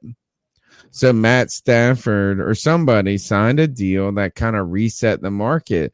And Aaron Rodgers was like, fuck that, bro. I'm better than Matt Stafford. He should not be making more money than me. And he tried to get an escalator put in his contract. Anytime a quarterback, got paid more than him, he could renegotiate his deal. And people are like, oh, you greedy ass. Nah, that's shrewd. That's good. I like Aaron Rodgers. He's weird. Don't love him. But fuck it, man. That dude balls. And I actually think my quarterback should be a dick. Turns out you don't need to be a good, nice dude. You need to be the arrogant fuckhead. I think at first, I don't think you need to be one way. Just be a good fucking football player. Tell me the humble quarterback that won the championship last. Drew Brees? Nick Foles. Is it Drew Brees? Russell Wilson. Is he? Yeah, I was just okay. I'll give you Russell. What year was Matt that? Stafford. All right, I'll give you that. Oh, well, nice. You just fucked my argument up. What about Dang, what about the backup CK. for the Philadelphia Eagles? Nick Foles. He already said it. CK. Then that was way longer. All right. 252-228-5098. Let's go to the next call. What's up, fellas? This is Smooth C from the Electric City. What's up, How's it going? Couple questions I'd like to hear your guys' opinions on. One is, what do you think about the Panthers maybe looking at Jordan Love? What do you think about someone like yeah, that we got to they come could, back to look this. Our into? last caller said this. We got Another question is, why does it take so long to get y'all's podcast to post on the Odyssey app? Sometimes because it's I'm an almost a week later asshole and before sometimes y'all I forget Tuesday to do night it. podcast post. Man. And fuck Joe Bright. Bye. Hey, let's go, Brandon. Good color. No, so sometimes, all right, so the way the podcast rolls is we start at 9. It goes to an ungodly time. I download it right after where I try to. And then I have to upload it. It takes like a little bit of time to process. And sometimes I go to bed and forget that's still processing. And I think I post it and I don't think about it. And I go on Thursday, I wake up, I'm like, oh shit. Forgot to hit publish. That's what you want to know why? That's exactly why. Is sometimes my ass stays up to an unhealthy time to hit publish. Sometimes I remember in the morning when I wake up, and sometimes this asshole forgets, and on Thursday goes, oh shit. Now let's go back to Jordan Love. Who the fuck knows? That's what I want to know. It's like, who the hell knows? Should we trade for Jordan Love? Should we not? Nobody knows. It is the biggest. It's like, I don't know. Do you want a blind? It's a blind date. That's what it is. It's a blind date. I agree. I mean, yeah, listen, it's, when it comes to Jordan Love, he was the type of guy that coming out in the draft had a ton of talent, an incredible arm, but very inconsistent film. I would say far more so even than a guy like Malik Willis coming out in this year's draft. He has been behind Aaron Rodgers for the past, 2 years now, 2 or 3 years now. And I don't know. I think the difficult thing is that you truly don't know what kind of player you're getting, if he's ready to actually step up and be an NFL starter. Honestly, if he's not, I don't think that spells very well for his career. If you're not ready at this point, like, how long would you need? He was hoping that the Packers would be done with Rodgers at this point. I don't know where they go with him. I know one thing, even if you feel like you might be able to get a little bit of juice out of that squeeze, you have to understand there's no way that the Panthers would go for it. They're either going to draft one, or if they're going to go out and get a free agent quarterback or trade for one, they're not going to give up pieces for another unproven quarterback. Would you say they're not in love?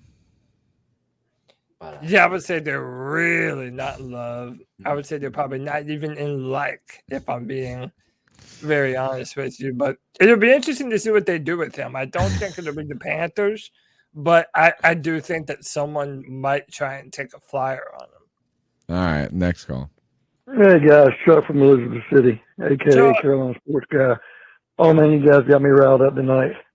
First of all, Bad Daddy, the Charlotte Hornets have never made the Eastern Conference Finals. One of about 3 teams that have never.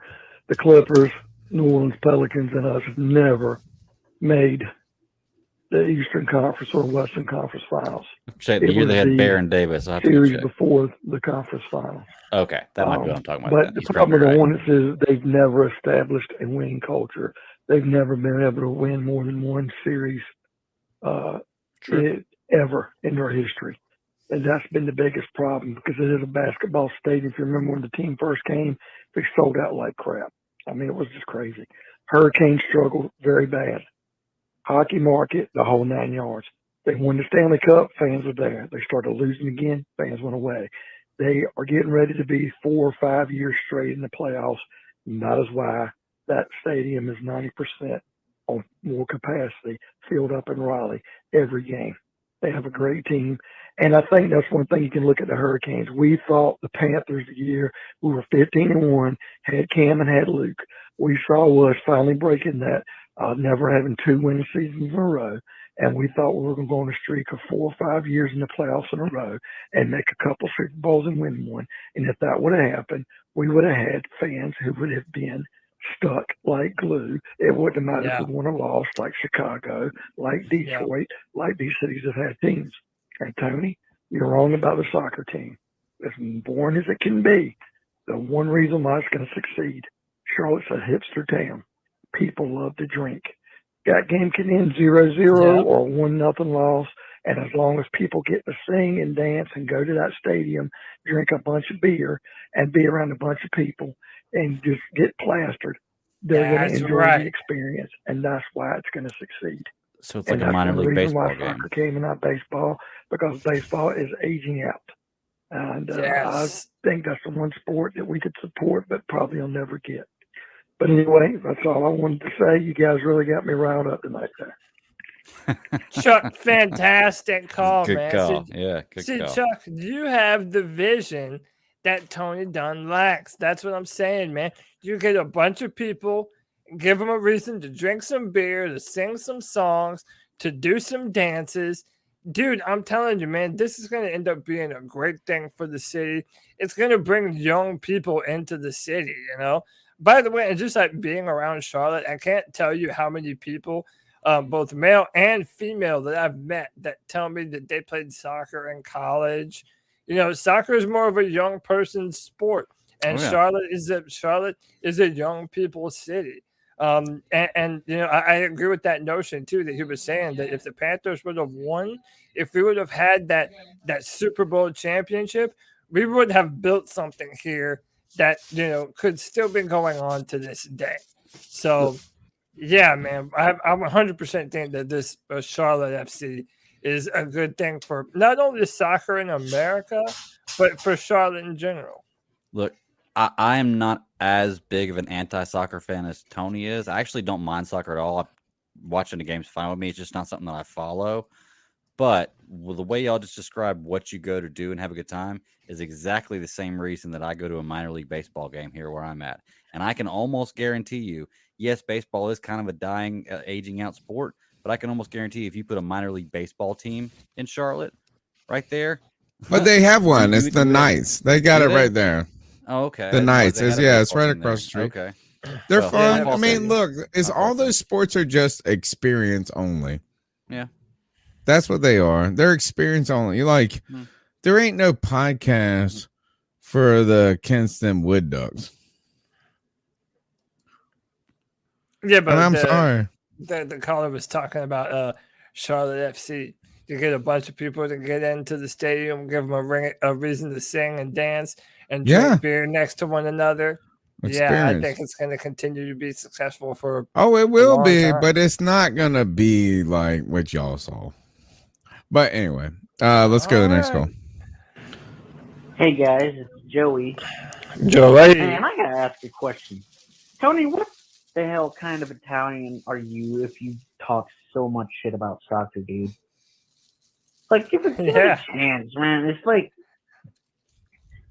soccer is like I always wanted to know why it was so popular, because it is a low-scoring game, and Americans just don't watch. I mean, hell, Americans like basketball, which I don't really like basketball. Like, I tried to get into it, but damn, it's just so fast-paced. All the fucking math you have to do to keep track of the points and who's winning. I don't want to do none of that shit. I graduated from school in 2019. I don't want to watch sports and do more math. Anyway, So soccer's great in that regard because there's only one way to score and it's only worth 1 point. But man, Cody is so right. The energy in that stadium, I don't think I've ever experienced. Maybe in 2015 when we went when we kept on getting undefeated, like when we kept on winning games, and it was like the air was, oh my god, like we're so undefeated. Like, what are we gonna lose? What are we gonna lose? Just do it, get it over with, and like we would be undefeated, and everybody would be super happy. This is my like Sweet Caroline would play in that stadium would never be empty. Dude, like we had to wait to let 2 or 3 we had to let 2 light rail trains go by because there just wasn't enough room. That has not happened with the Panthers since I would say the first half of 2018. If he didn't roar, I would cut his call off right now. And now, like 2021, hell, I mean, the trains weren't even that full. I mean, you would get more people on the train for, I don't know, some random art festival. This is only out of respect, Joey. But, yeah, dude. That ain't cut soccer his call off. is, I think it'll catch on in 10 years. And you were talking about the Hispanic community. I'll probably have to call again and talk about this. But yeah, this conversation's right up my alley. I always talk shit about fair weather fans. You better not call me one. Because I was in Miami and I still did that roar under the bridge. And I'm about to call you wow, out of here. Get the fuck out of here with this Joey Blind Panther. He's blind. I'm mad because this man knows what he's talking about. No, nothing. Look, I saw this tweet, some asshole, whoever this guy was. And then somebody that was semi-important said, it was like Nick Wilton, or it was like somebody that worked with a radio station. Not like super important. It's not like Adam Schefter. Actually, he sucks too. But they were like, this was the best fan experience I've ever had in the history of Bank of America. Right. Did you guys see that tweet that was floating around where the guy was like, is there anything better? And some people, he said, better or comparable to the NFC Championship game. And I'm sorry. Like, you may have wanted it to be like that. And I'm sure it was a very festive environment. But I cannot in my whole entire life believe that the opening game of a minor league, was it a major league soccer team, whatever. I don't even know the name of the fucking MLS, league. Major League Soccer. Yeah. Get to know them, Tony. The NFC Championship game where we smoked the fucking Cardinals, bro. I was there. Luke Kuechly, like the best season and he was talking about that season of 15-1. We hosted an NFC Championship game and we beat the fuck out of the Cardinals. That stadium in the biggest moments. I just don't think an opener for a side sport in America could be anywhere comparable to the entry gate to the Super Bowl for the most popular sport in America. It don't even make sense. So I was at that game and I almost felt uncomfortable, bro. I was in the upper deck, which is fine. I don't mind sitting upper. I mean, I don't love it, but like, hey, I ain't got no problem. You could feel the stadium flexing, bro. Flexing. Like, I was like, oh God, is this bitch gonna come? Like, you were a little bit worried for a moment that mug would collapse. It was dope, dude. Best sporting experience I've ever had. I want to go around the horn. What's the best sporting experience you've ever had? I had to think about that. Mine's got to be my experience with. I mean, it's not to the same level, but this is my only time experiencing this in person. And that was the Monday Night Football game during that same season when we went into overtime against the Colts, and Luke got the interception to basically seal the deal and send us home with a dub to keep that undefeated streak alive. That was raining. It was Monday Night Football on prime time. Yeah, that's got to be a top. Are we talking best sports experience or best football experience? No, sports in general, like the best sporting moment you've ever had. Okay, then I'd have to go with when I was in the Army, the WWE does the tribute for the troops, and I got to sit front row, and I got to meet all the wrestlers and everything. Yeah, it was really cool. So that was the best sport experience that I ever had. What year was that? It was amazing. Who were some of the people? Tell us about it. I got to work out and meet with John Cena. I got pictures and all kinds of stuff. Basically, everybody in the WWE then, man. What year was that? Like roughly, just roughly. Was 2000. 10 years, 20 years. Yeah, 2011. About 12, 10 years ago. 11 years ago. Mm-hmm. It was an awesome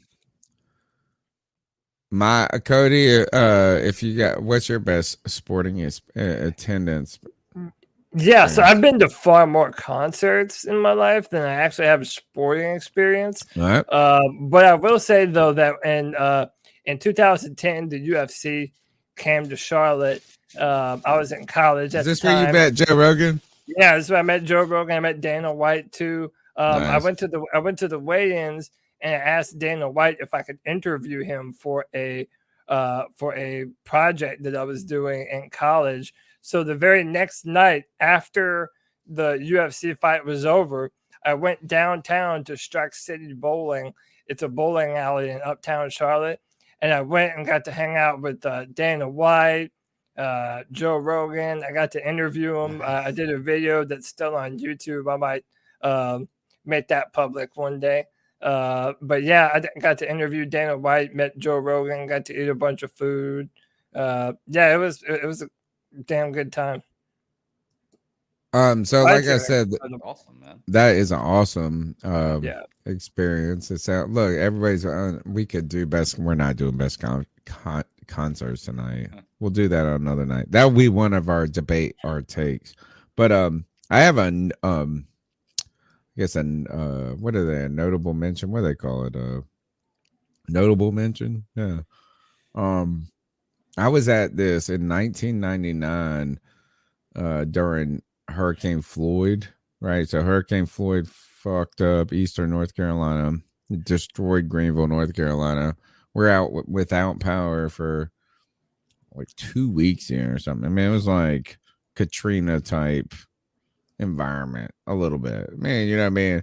There was this urban legend that somebody rode up in a canoe and robbed the liquor, like not robbed the liquor store, but took all the liquor out of the liquor store. Yeah, I mean, it was that bad. But the ECU Pirates, my alma mater, which I was not even in college then, I was just going to college. They went on the road. We were not on the road. We were supposed to play a home game against Miami, the U, and the U was number 2 in the nation at this time. Right, number 2 in the nation. They were killing out a little. I mean, we had a good. I think this was. Hold up, not Jeff Blake. It was David Garrard was the quarterback. I think. Pretty sure. Might be wrong on that. At that point, it might have been after him. I think it was David Garrard. So we're supposed to play it here in Greenville, but we got flooded out. So we had to go play it in Raleigh at NC State's stadium. We all go there, the U, number 2, and we get beat up in the first half. And then one of the greatest comebacks in the history of small schools, and we upset the number 2 team in the nation. And the Pirates, I think, got into the top 20. Like, they climbed the ranks. Dude, they stormed the field, tore down the goalposts. I mean, it was the most intense, wildest. That might have been the wildest experience I've had. Like, it was like, let's burn this mug down to the ground moment. And we all drove back to Greenville. It was so heroic because we were all in this hurricane. You know, man, it was a lot of that was a good one too. All right. The number is 252-228-5098. We'll go to the next call.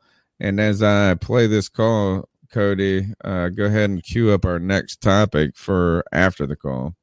And we'll get through this. Hey guys, it's Joey again. Joey. Another thing about soccer. Oh God, more soccer. There is actually an adaptive form of soccer for blind people. It's actually called blind soccer. That blind people can and do play. There's none of that with football. I love football. Don't get me wrong. I wouldn't be on here if I didn't love football because, like I told you about basketball, I got better things to do than watch a sport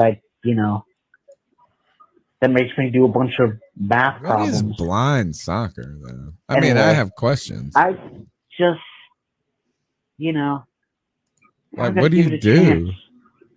We're addicted to high-scoring games.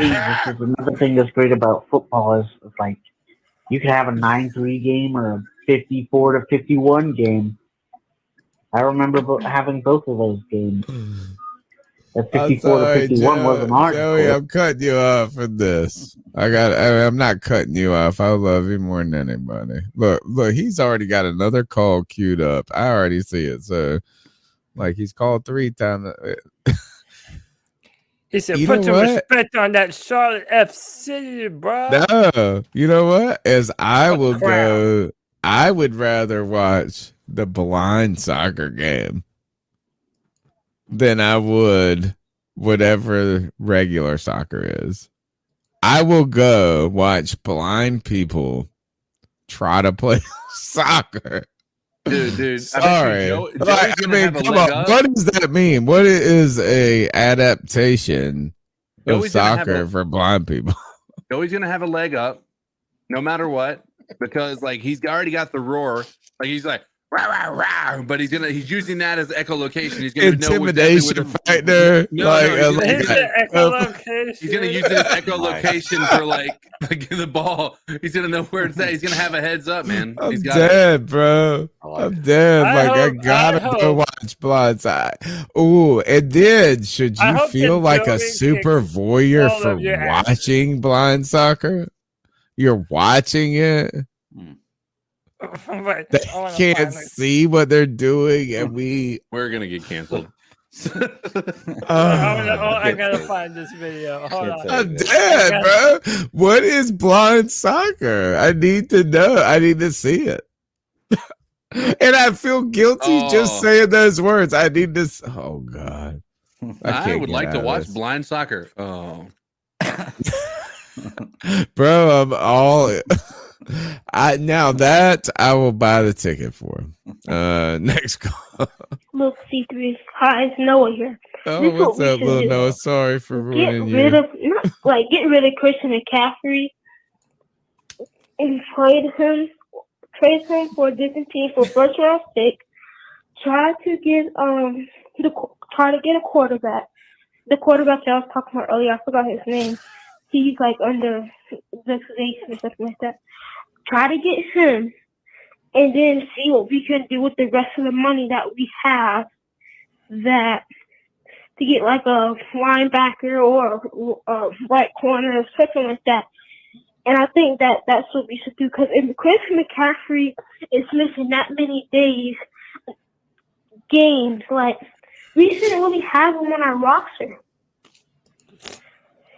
There's no one here in C3. I want to know what y'all think on this, and keep trying to.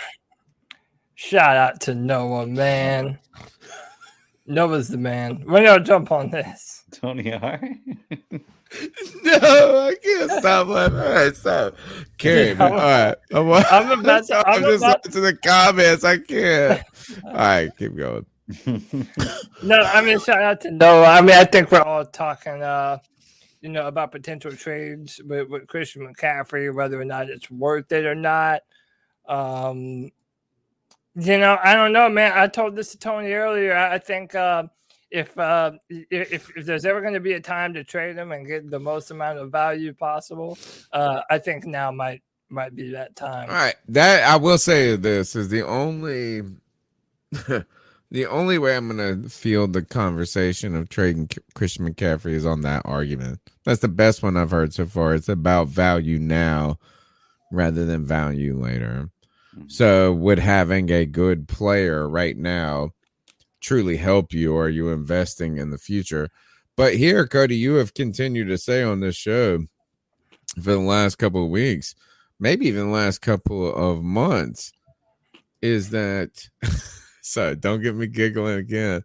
I'm about to show you a video that's gonna make but you have tried to, despite your cynicism at times, tell us that maybe we're not as far away as we think. Like, I mean, you said, add Deshaun Watson, all of a sudden this shit is popular and good. So it feels so far away.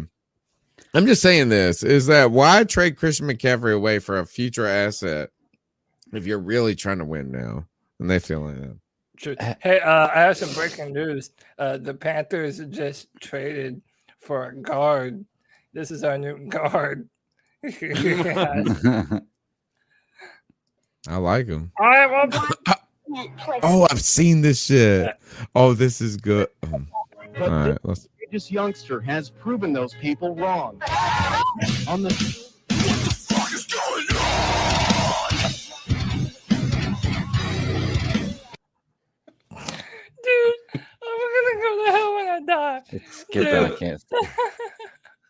I've seen that joint before. Yeah, it is, bro. But every time, and dude, he's wearing a Panthers helmet, dude. He's wearing.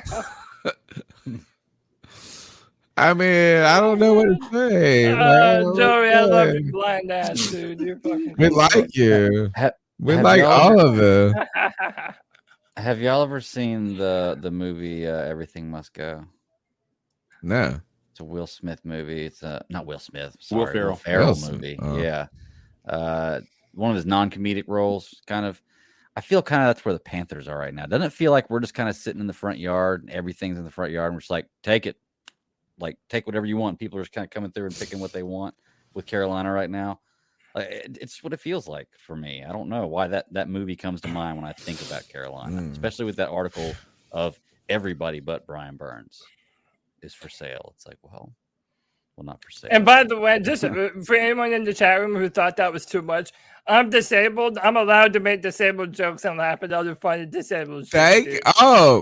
Please tell them, like, what you call yourself you don't call yourself. I mean, but you say I'm a cripple all the time. You have to be able to laugh at shit like that, man. It's so absurd, man. And shit, Joey knows we love him and his blind ass. Yeah, he ain't worried. Yeah, nah, he knows he's one of us.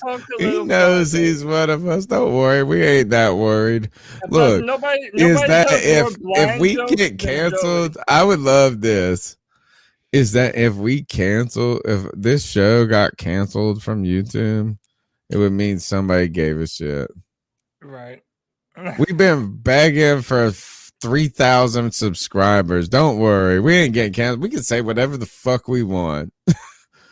Nobody's nah. We love y'all in the chat room. We love y'all. You know who's listening? Joey. Boom. Every week. The number's 252-228-5098. You can be a part of the family like all these cats in the chat room. Like my crippled wheelman beside me is that, and so I like that. You said this is I can fucking talk shit about you. I got the handicap sticker right here. Thank you. You saved us. You saved us because we could have gotten canceled. You kept us. We could. Listen. Real gangster Crips. We don't ask permission, bro. We don't ask permission.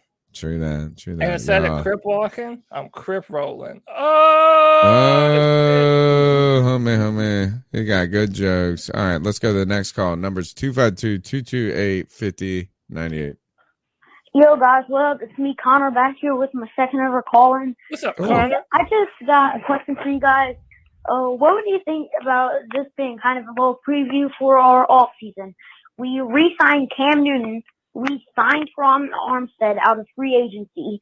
We traded Christian McCaffrey for a first and a second round pick to a different team. I'm not really sure which team that would be good. And so with pick 6, we draft Evan Neal. And with our second first round pick that we get from CMC, we draft either Kenny Pickett or Malik Willis. Tell me guys what you think about this. Besides that, I'm confident. I love it, man. Dude, these young guys. He's gonna take over the C3 Panthers podcast. Him and Noah, like you said, are gonna be us in 8 years. We're gonna pass the mantle on to them. Sounds like good moves to me, man. To Ron Armstead, get a quarterback in the draft. You're able to, if we're able to trade Christian McCaffrey, get an interior offensive lineman to continuously build the football team in the right direction. Connor, we love your cause, bro. You're in the right direction, man. I'm down. I don't like the Cam Newton joint though. So what? What don't you like about it? I don't want to pay. Look, I'm tired of paying people. Are you done with Cam? That we don't believe it. No, I'm not. That makes it hard. It's hard to say. It's hard to say. I know, but I don't know, man. Like I just don't want to add more money to the contract base if you're not really going to move the needle that much. And maybe like I would rather cheer for Cam Newton. I would rather see him than Sam Darnold. Hell yeah. I will go to bat for him in any argument ever to this game. But like, I don't want to like, I don't know. I mean, like, why do we want to do that to him? I almost want to remember. I just want to remember good Cam. Yeah. That's it. I just want to remember good Cam. And maybe one more year might make me think a little of him, not as, I guess, less Cam.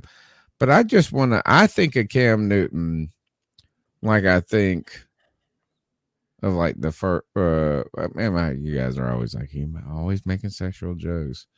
Like the girl I lost my virginity to, it's just like, wrong. Yeah, it's like I just always, you know what? No matter what, she's always important. Yeah, I don't want to think of her like I don't want to meet her now. I don't know. Yeah. Okay. Maybe I'm wrong. And I shouldn't have said that on the heels of no. Gosh, this is why. Oh my God, that's what's gonna get us canceled more than anything. Nah, people love us too much.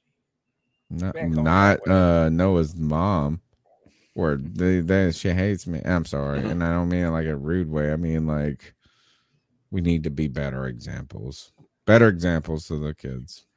I'm a good example. Kevin from Charleston. Listen, I just saw Cody's mock draft. For the love of God, please don't draft a fucking running back in the 4th round. I mean, I understand we need power back when you get that short yardage and everything, but the 4th round, there's still players in that 4th round we can draft who could quite possibly win starting positions, especially on the offensive line. Like, we don't have that many draft picks. Like, I've been looking at, there's some other power backs we can get in the 7th round if y'all are desperate enough.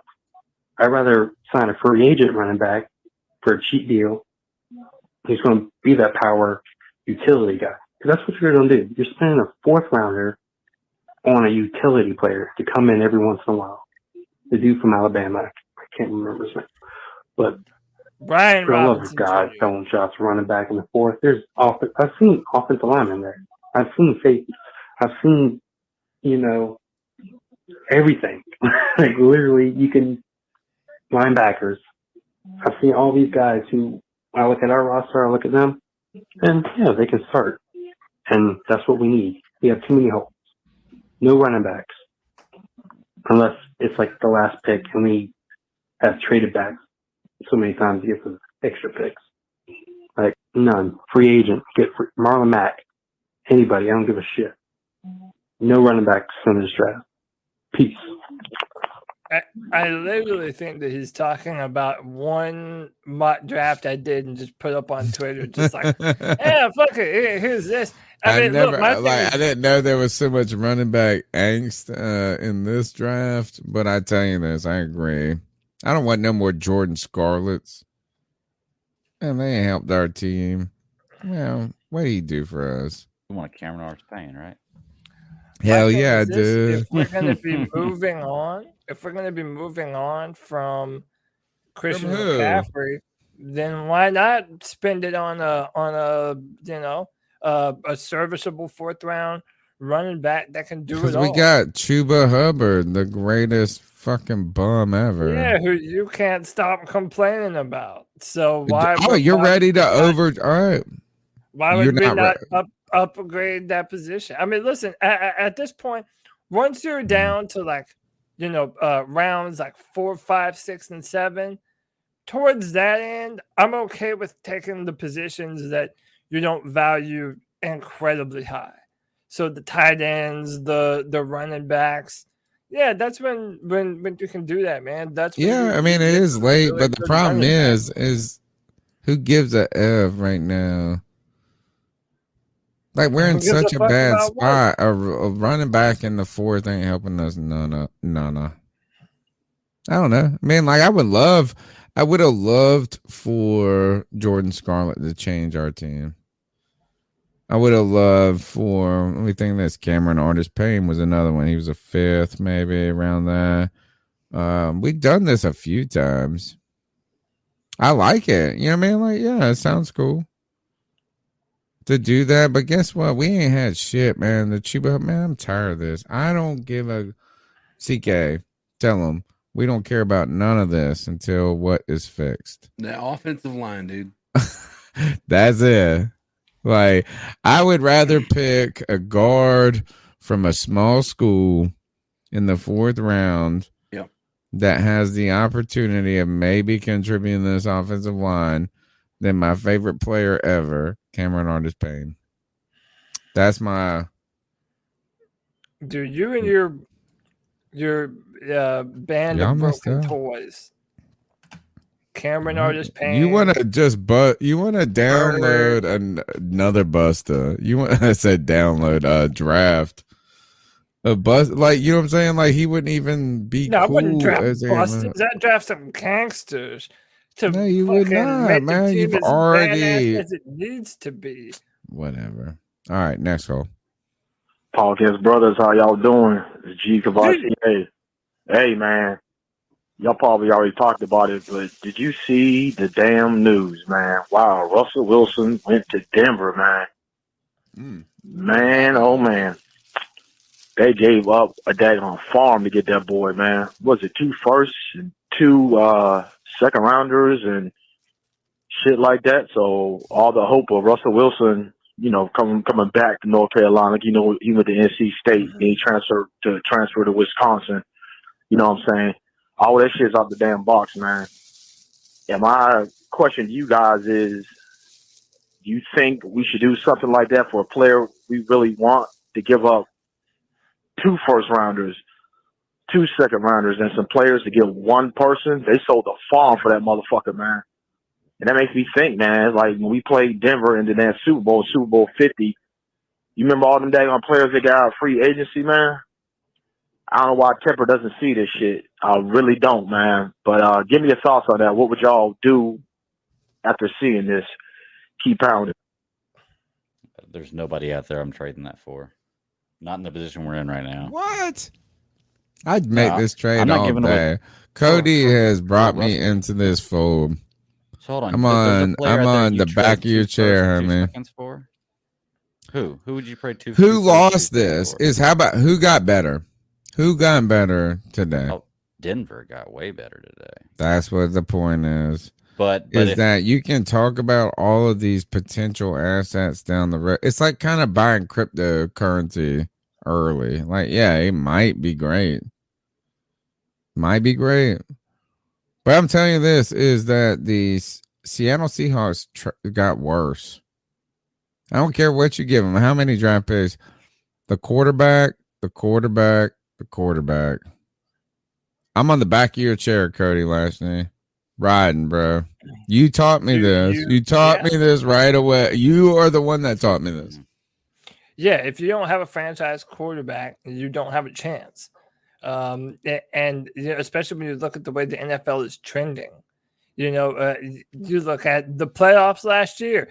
Look how many good quarterbacks we saw light up the field. And, I think that a lot of NFL Well, what teams, if you don't even, and maybe it's not even if you don't have one. I mean, like, you may have one. Like, we kind of think, like, so we bicker over Matt Stafford. Like, you don't, we love him, you don't love, you know what I'm saying? Like, but he is the guy you think is the guy. At least you have the guy you think is the guy. He might not be the guy, but you think he is. Seattle don't have the guy right now. They have to go find him now. Well, look at like they've literally been inept since Peyton Manning left and beat us in the Super Bowl. And when you look at the amount that they've given up, it's worth it.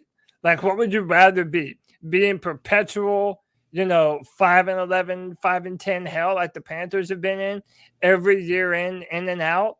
Or would you rather actually spend the amount of requisite money and dollars to go and get your quarterback? The Rams literally just did it the year before. In my mind, this is why David Tepper is still so hungry and thirsty for a player like Deshaun Watson.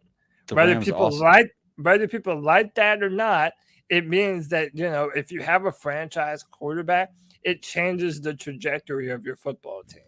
But didn't the Eagles also do that for Wentz, and the Rams did that for Goff? And you see how that works out. It doesn't always work out. No, you can't call that because Wentz was a draft pick. Yeah, but they traded the farm to trade up to get Wentz. What, didn't they? That's what I'm saying is that's a unknown quantity. You just traded to get a known quantity in Russell Wilson. Okay, that's right. It's like that's the thing that I don't like about what Seattle is doing is they have a lot of now they have a lot more chips to bet with. But that doesn't mean those like here, think about this is part and a lot of Seattle's success was on them hitting on a quarterback in the third round in Russell Wilson. And we have celebrated people like Scott Fitter and that tree of whatever the people that found that as being kind of a trend. Like when Scott Fitterer came to Carolina, people jumped up and down and celebrated his name because he was part of an organization. He didn't make this pick, but he was in it. You know what I'm saying? We were like trying to link him to it. That got Russell Wilson in the third round. And that's dope as fuck. It's amazing. But how many people we try to get Will Greer in the third round? Like it doesn't happen a lot. And what I'm just saying is this is, and I don't want to poke my wheelman too much. Love him. But like even the greatest of quarterback picks in Trevor Lawrence is still an unknown. Right. He's an unknown in the NFL until he's a known. And Russell Wilson's a known. Aaron Rodgers is a known. Deshaun Watson. I will say this. I'm a little concerned about a year off. Cody, are you concerned about 1 year removed from football being rusty? Imagine how much pressure it would be. I'm not saying week one. I mean, but do you have any concern that it could be a slow start because of the rust? It's got to be a slow start. He's not going to just come out there throwing his dick on everybody like he did on those massage people. Oh, well, listen, sorry. Deshaun Watson is the man. Say what you want about him off the football field. As a football player, that guy, in my opinion, when he's playing his best, is a top 5 quarterback in the NFL. He is that kind I'm not asking that. Could he be? He has not played NFL football in over a year. It's got to be some rust. I'm not saying you don't do it because you're worried about the rust, but you have to be ready for that. I mean, yeah, listen, if he starts a little bit slow, I've always said this before too, like even when Cam was playing his best football, he was a slow starter. he always got better. But he didn't take a year off. You're missing my point. Those first few games, okay, maybe he's a little bit sloppy. I know he's been training all year round. So if right. he is, I don't expect him to be very sloppy at all. All right. While we're talking about this Wilson thing real quick, can I just bring up one more point why I think that sometimes it's situational? I think that maybe what Seattle did worked out best for them. I mean, you got to think about the division they're in. They're in a division with Arizona, with San Francisco, and with Los Angeles Rams. 3 amazing teams. They lost 5 games last year by 3 points or less. If any of those games go the other way, that they got a different season going on. But they've also got a quarterback that Russell Wilson's now 10 years into his career. Like, it's time to rebuild, because with those 3 teams in the division, it's going to be damn near impossible unless you have a team built for a championship, which they don't, to even get there.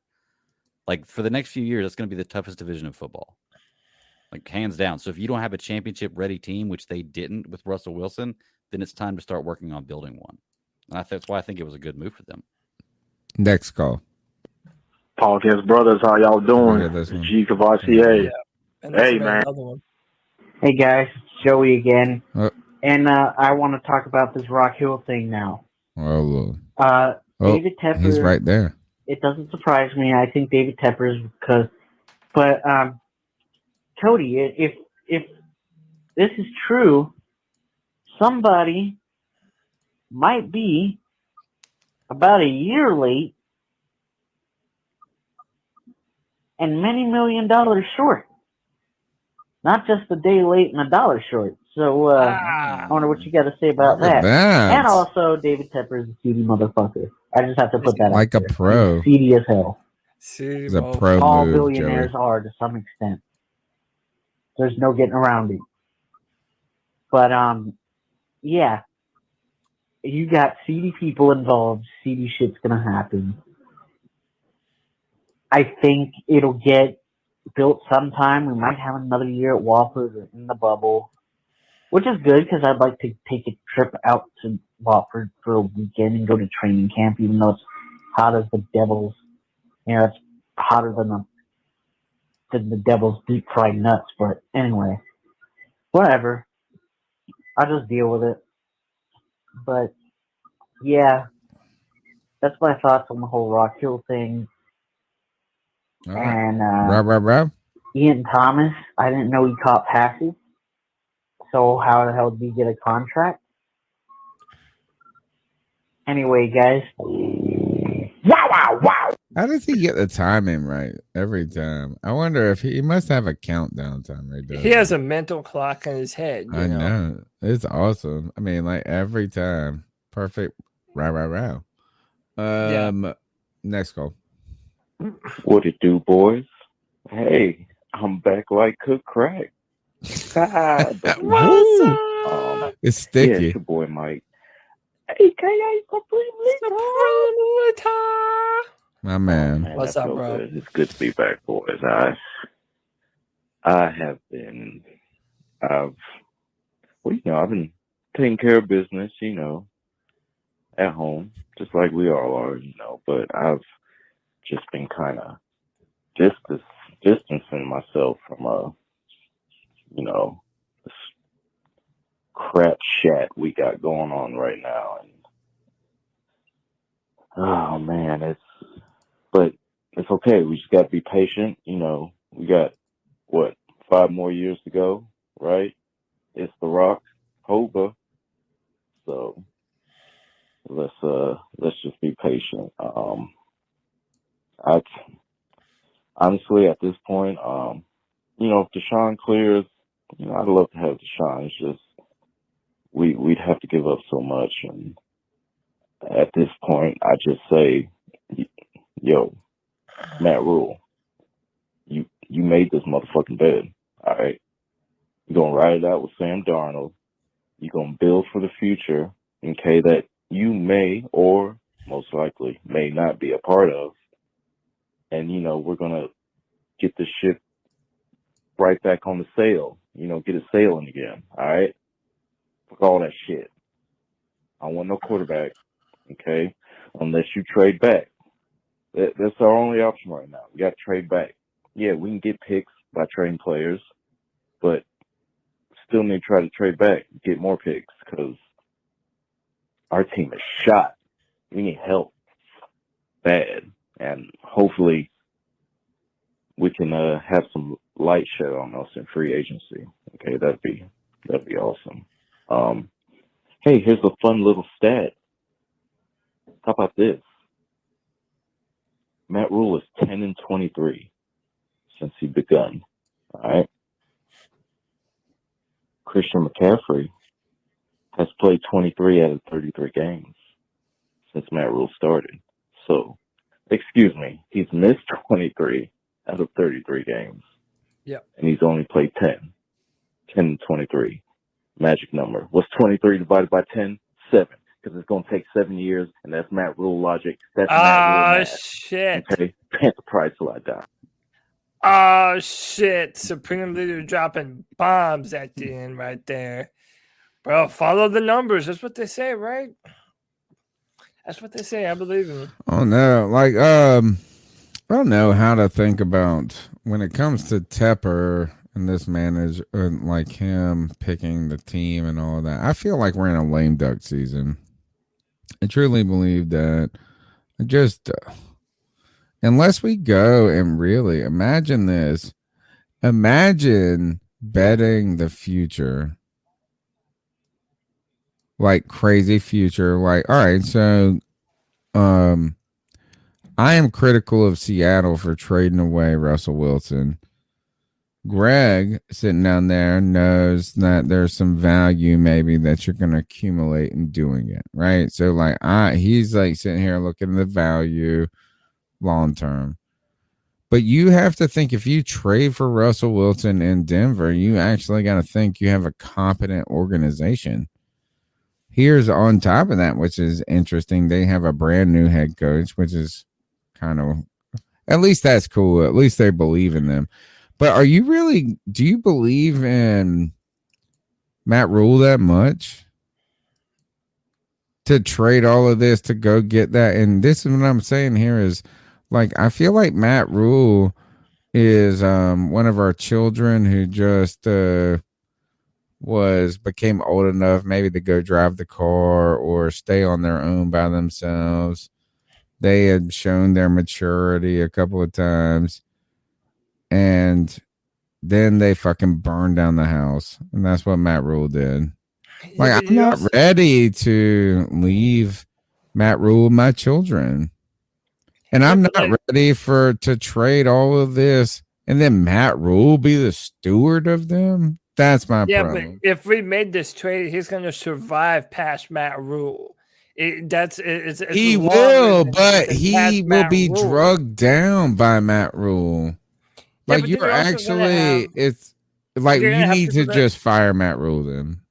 Yeah, well, we all know that should have happened. But, I mean, at least then you're going to make this a place where they have the quarterback position set and people want to come and it play. Might save his job, though. It might save an unworthy person's job is kind of what I'm worried about. Is Deshaun Watson would save Matt Rule's job, but that doesn't mean that is the right order of events. Like, we should get Deshaun Watson and Matt Rule should be fired. That's what I'm like. What if we get 3 years down the road and we got the great quarterback, but it's just still Matt Fool? And then what are you going to say? You're going to say this. We have a great quarterback, transcendent quarterback, but just like we did with Cam. What are we saying about, like, you know what I'm saying? We had this, but we don't got the GM. We ain't got, it's all a but. And the biggest fucking butt right now is Matt Rule's face. Yeah. I mean, I think that we've also seen scenarios before where our players made up for the lack of talent at our coaching positions. Like, we've seen transcendent players just take over on the football field. And it's all about getting those players back on the field for the Panthers. I I don't know, man. I just said it's another lame duck year. I just don't want to get in the car with Matt Rule. But look, you said it's another lame duck and now year. he's drunk. I don't want to do that. You said it's another lame duck year. Well, like, isn't it always? Like, I feel like that's all. It's not another lame duck year. It is a lame duck year. No, last year wasn't a lame duck year. He should have been fired and he wasn't. So no, he got more time than like this year he is either going to succeed, and I don't know what that measurement is, but I think at this point it's a winning season. I don't know. Like, what is the measurement of success that would have Matt Rule keep his job? 9-8. You think it has to? That's at the minimum. I think that's the minimum. What is how long? How many weeks have I been asking this, Cody? What is the pathway for Matt Rule to keep his job? Like, if you are Matt Rule, that's what I want to know. I want to be Matt. I don't want to be Matt Rule, but actually, I do. His bank account is. Well, it's very simple. It's very simple. What is the pathway? Like, how does he have his job in 2023? You have to drastically upgrade the quarterback position. Drastically. But that's not fair. That doesn't make you a better coach. I mean, listen, I don't know. A quarterback would have made up for some of the ugliness that we saw last year if we had a consistent quarterback that, knew the offense and, I mean, I'm not saying that they would have. Would that make his terrible fucking interviews better? I mean, dude, look at what Joe. I mean, no, listen, we don't have to do. We know Matt Rule fucking sucks. But if you look at the quarterback position, look at what Joe Burrow was able to do this year behind an offensive line like Cincinnati had. So again, if you have that franchise quarterback, it changes things, man. Yeah. And by the way, let's see how the Seattle Seahawks are going to be now that Pete Carroll doesn't have Russell Wilson. Oh yeah, I know. I They're think gonna it's a terrible crash idea. back I think down. it's the worst idea to let go of your quarterback. That's good, and I think Russell Wilson is still good. But here is something to add to that. All right, so you got the idea of and it just slipped from my mind. What were we talking about? We were talking about Matt Fool, coaches, like Matt Rule, like quarterbacks. Let's go to the next goal. I already lost it. I'm gonna come back up in 2 seconds. Might as well. Hey guys, Chuck from Elizabeth City, aka Carolina Sports Guy. Look, you just showed that clip up there, that little kid playing guard. I swear I had flashbacks of Pat Elfline from this past season. That might have been years ago with Mike Reynolds. Please don't play that again. It just came back to me. I told you I would remember it. But just like that memory disappeared from my head, I saw a tweet today that Teddy Bridgewater deleted his Twitter account. Or like, why? You know who has turned out to be harder on him than Carolina Panther fans? Denver fans. Oh my gosh. They have been relentless on him. Like, they've been all over his ass. Teddy Bridgewater, they said this. He said that the first thing is Teddy Bridgewater said deactivated his account. And then the first comment was, don't worry, he got like 12 burners. Yeah. That was the first comment. It was like a Carolina Panther fan up in there. Like, don't worry. No, he may be the least liked. He is the least huggable teddy bear in the history of the world. Next call. Yo, dog. Josh from Connecticut. What's up, Josh? Man, I think we should just suck ass for fucking 3 years, however many years. Let's get Arch Manning in the fucking building, and let's just go on from there. I'm tired of these fucking mediocre quarterbacks. Is that the kid? Where'd he go? West Virginia, Virginia Tech, being a Panthers fan. Fuck that shit. Let's just fucking tank for 3 years. Sell the house. Keep everyone, or let everyone go except for fucking DJ Moore. Keep him around. Sell the fucking house for Arch Manning. All right, man. Next call. Hey, this is Panther Pickle. Listen, I mashed the hell out of my finger at work today. Spent about 5-6 hours in the emergency room just so some dumbass doctor can tell me it's all right. Stupid. Well, smash Anyway, thumbs up. That's all right. If you don't draft Troy Anderson in this coming draft, your ass don't know football. And we should trade Christian McCaffrey because, well, there's a lot of people in the NFL that had better year than he had the last 2 years. So y'all have a good one. All right. Well, I hope your finger gets better. Man.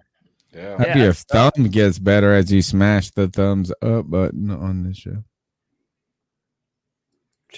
Who is this guy he's even talking about? Oh, yeah. First of all, it should not be weird that I haven't heard about him. That just means I don't care about any of this shit until it happens. Yeah. Cody, have you ever heard this person's name before? Troy Anderson? Yeah. So, by the way, this is the mock draft that Kevin was calling in and freaking out about. What's wrong? This is what, this is just where he smashed his thumb down in anger. Well, so I had Malik Willis, and then I took Troy Anderson. So if you didn't know, Troy Anderson, 6'3", 243 pounds. He ran the fastest linebacker time at the combine, right? And you really have sideline to sideline is what you really have to look at this dude because this man started on offense. He started as like a wildcat quarterback, running all over the football field, had a bunch of touchdowns. And then I believe it was his junior year, he decides, you know what, I'm going to switch to linebacker. And he broke records for Montana State. This guy is an absolute beast. He's versatile. He's incredibly intelligent. He tested through the roof at the combine. This guy is someone I would love to have on the Carolina Panthers. I mean, if you look at him, his talent, it just jumps off the screen at you. He reminds me of another Jeremy Chin, but this time playing linebacker. Jeremy Chin came from one of those small schools, but you could easily tell that this guy had real NFL talent and potential. Troy Anderson is another player who's just like that. Ton of talent, ton of potential. We have to make you our GM, dude. I am on the Cody Lashney GM train because you say a lot of the right things. And that is, you said we have to look at this guy.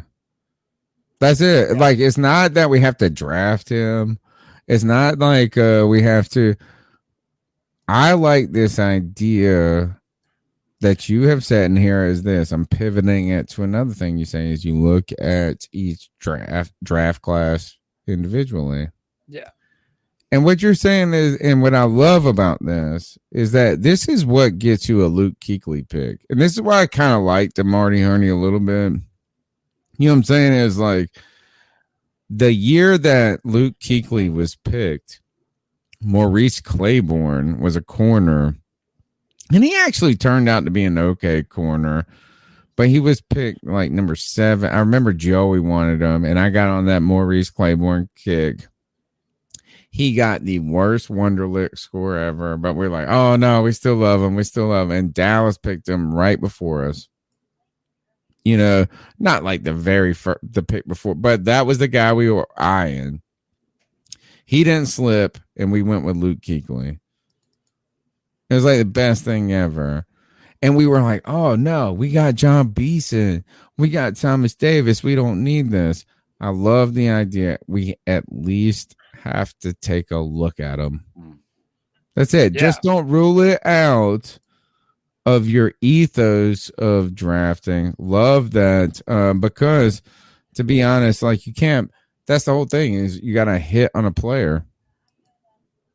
So don't pick always safe. Make a bet. But you know, Brandon Bean worked at the ticket booth once upon a time. So I'm thinking maybe I should just go down there and just get in front of someone and see about getting me a job. Ooh, I like it. I like it. All right. Yeah. It's a good story. Now I got your back, man. Next goal. Oh, and by the way, I forgot to add. I wanted to add this in here. Fuck soccer. But you know what? Them lower tat pills, they all right. They'll have a good one. What is that? I said that Loratam pills. I want to say this is I thought that what's the name of the team? Charlotte FC. I thought it was Charlotte Ally. No, Ally is the logo on the front of their. It's not a logo. What is it? Soccer teams. What is it? Tell me what it is. I thought they were the Charlotte Allies. Oh no, that's the bank. That's the bank sponsor. That's the bank ass sponsor. Another reason I don't like this sport. So bunch FC's of a bank? sellouts. Ally is. Oh, Ally. So they're like or at least the jersey I saw on Twitter, and this wasn't. I didn't watch the game. I told you I don't watch this shit. But it says like it might be Alley. Might be Alley. You know, like it's like one of those companies we borrow money from, bro. Yeah. Like, we probably I think it's Ally. Ally. But here's the thing: is like soccer is like NASCAR, just like fucking ad after ad. It's like, can you put another ad on my butt cheek? Telling you, Alley, the Mint City Alley. But by the way, if you look at all of the other big time football clubs, like in other countries, don't care they about all them. do the same shit. They have like I know. I don't like it. It doesn't Emirates. make it better. Doesn't make it better. Hey guys, Joey again for a fourth time. And I promise you, I'm not going to talk about soccer this time. What I do want to talk about is the NFL draft. Dude, for me, it's got to be offense first round. I don't want another defensive player in the first round. I know we might need a middle linebacker, but dude, there is no championship for a defense to win if you can't keep the quarterback from getting his ass on the grass. Ooh. Getting his ass put on the grass. So, just please, like for the love of God, invest in the offense. In free agency, maybe you pick up a linebacker like maybe Bobby Wagner, maybe if he's out, he's going to be released. Okay, do that. But please do something about the offense in the first round. We have not spent a premium first round, like a premium pick on the offense in way too long, in my opinion. The last one I could remember in the first might have been CMC.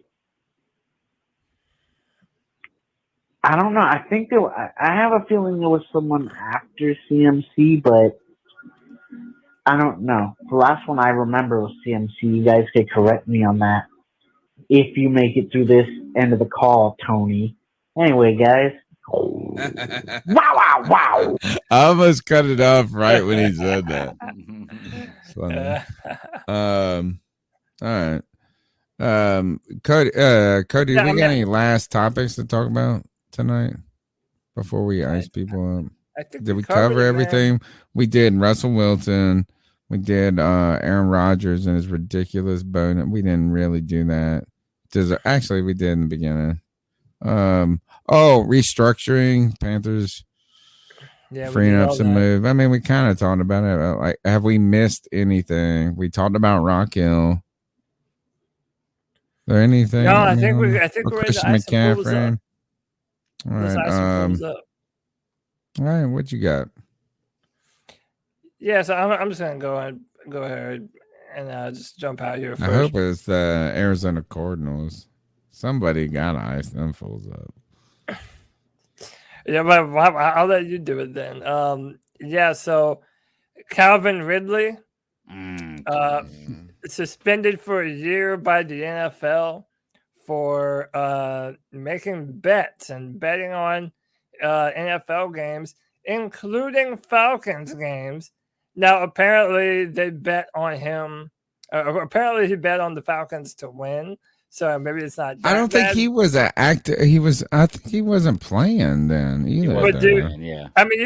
Because remember this season he didn't play because he said he had depression and he needed to take some time off and he needed to get away from the football game. Like, this is during the middle of the season, right? People didn't really even know all the details about it. But I just like this tweet from this guy named Roger Sherman. It says Calvin really bet 1,500 and lost 10 million. Those are the worst odds in gambling history. And they really are. I mean, man. really. All right, when you put it like that, it sucks. Yeah. He needed to get his friend to place the bet for him. Yeah. But by the like, way, if I would have given you $1,500 and you placed it, I just this think would that have this not goes been an back- issue, man.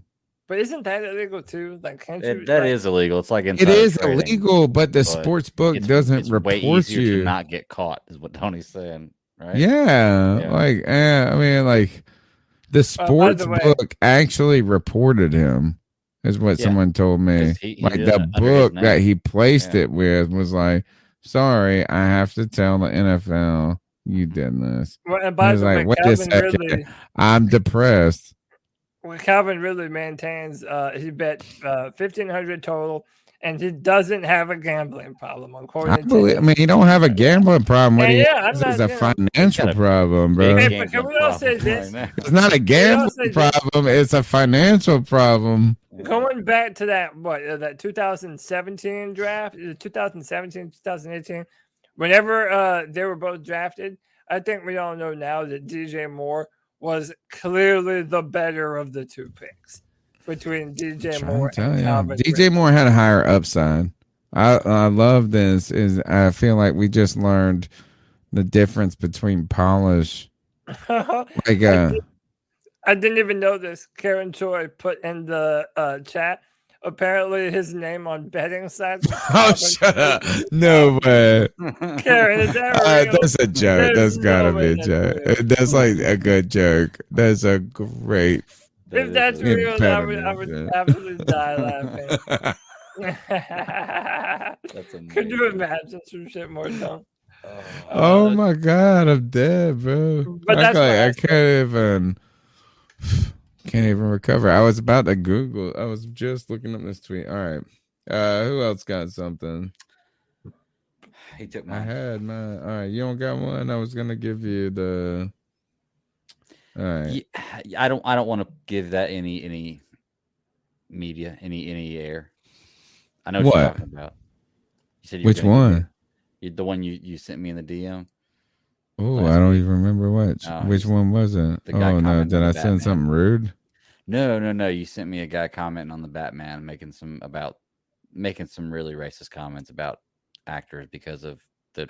Oh man, I forgot about that. And I was like, no, I started to get riled up about that, but I was like, I need to just lay that to bed because no matter what I no, do, is that this was funny? Is that we should ice him up? Is like he tried to reverse racism, black Batman.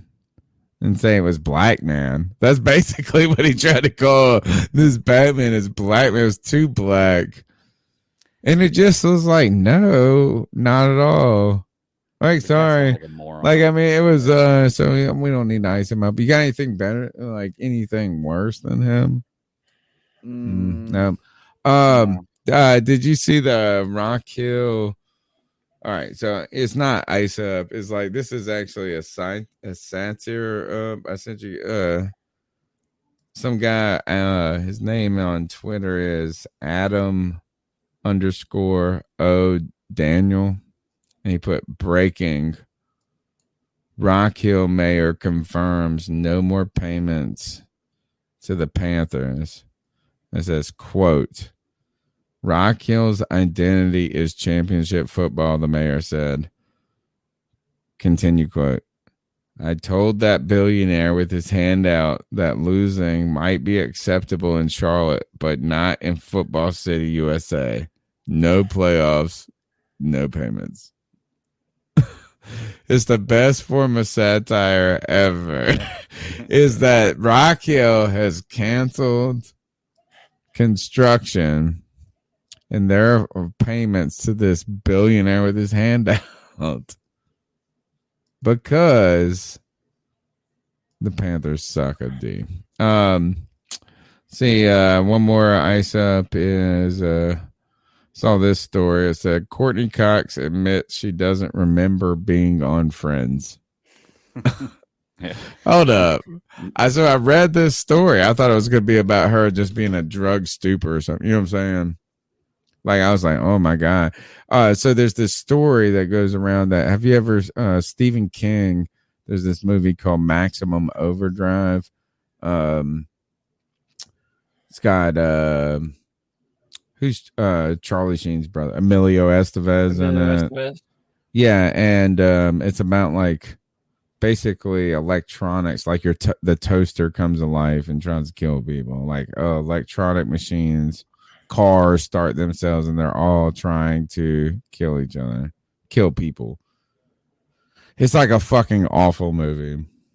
It's written by Stephen King, and it's the one or only movies he's ever directed, and it was like the reason he doesn't direct movies at all anymore. And it's terrible. I mean, it's awful. But he has there's this quote where he told some reporter or something. He said, "I don't remember directing Maximum Overdrive because I did all this coke." I mean, like, that's what he said. Like, he straight up said, I was in a drug induced state. Like, he doesn't remember it. So you think Courtney Cox was just coked out? No, that's what I would thought. So I clicked the story and I read that this is where the ice up comes in. And there's no reason for her to not remember any of it. And she goes this and there, and this is a funny. She said, I don't remember anything about my childhood either. She said, I have maybe 2 or 3 memories. And she goes, I've been trying to think if there was a trauma or something that has prevented me from remembering. And she says, there isn't. So I have to ask this, and my ice up question or point, it's a question point. Is she not remembering, or is she just stupid? Like, if you don't, like, does she just have a bad memory? Like, does she cannot remember it? She's like, I don't remember anything, bro. Sounds like it wasn't because she was on drugs. She tried to say, was there a trauma in my childhood that made me forget my memory? She said no. She just don't remember. So I'm icing her up. I understand if you're on drugs. I understand it. She just don't remember. It's pretty rough. That's a big part of your life. It's like, nah. It's like, I just had this great celebrity lifestyle that no one remembered. Why? Oh, you were getting partied up. You were doing all this. You're having the best. Nah. Just eating pad thai. Forgot it. All right. Yeah. All right. Is that it? Is CK around?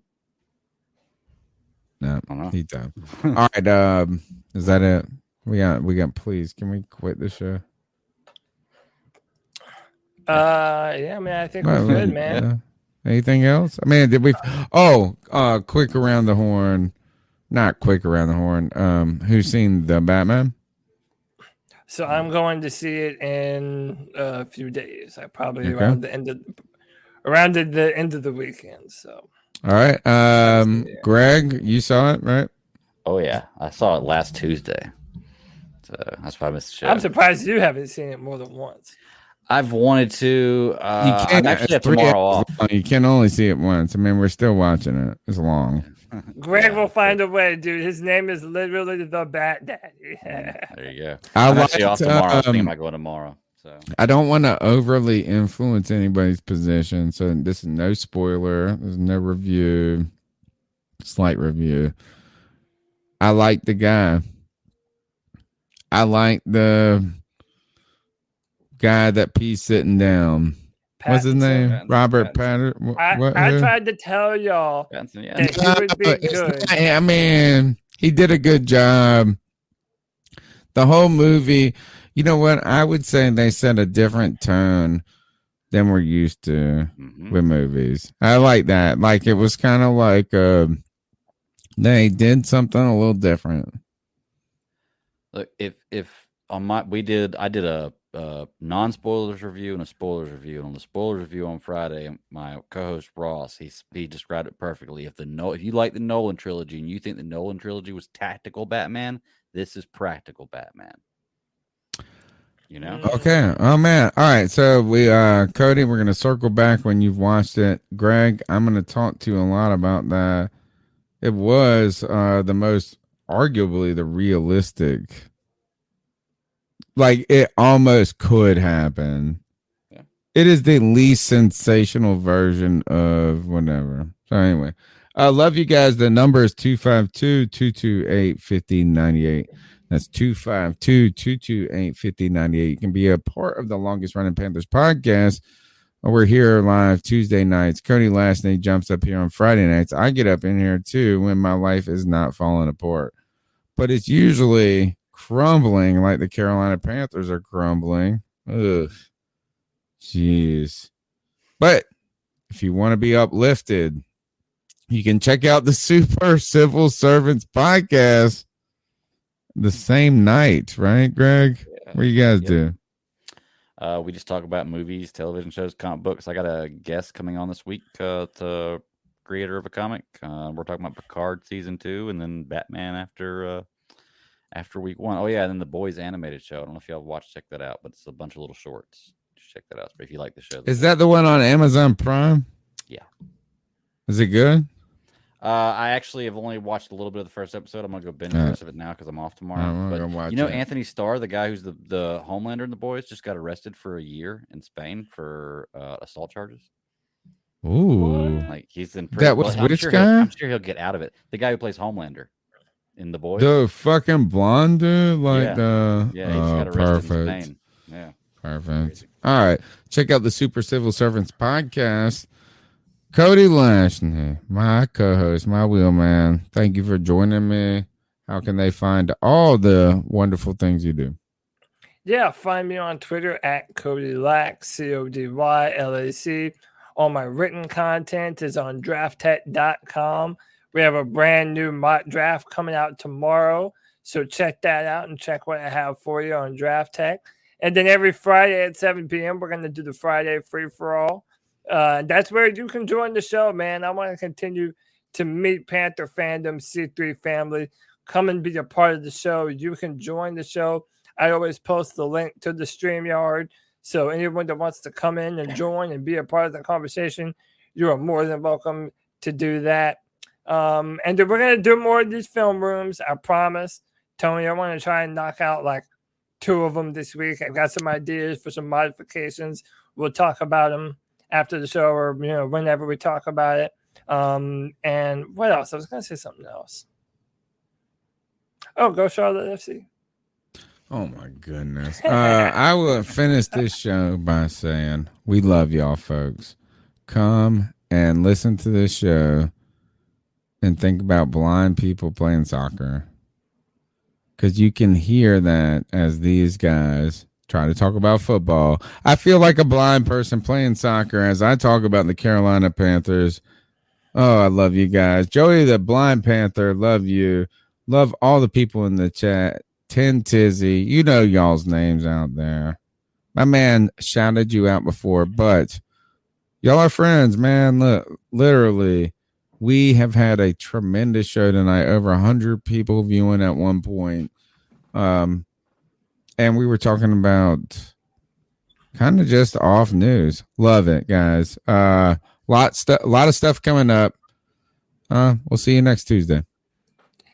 Until next time, Panther faithful, keep pounding.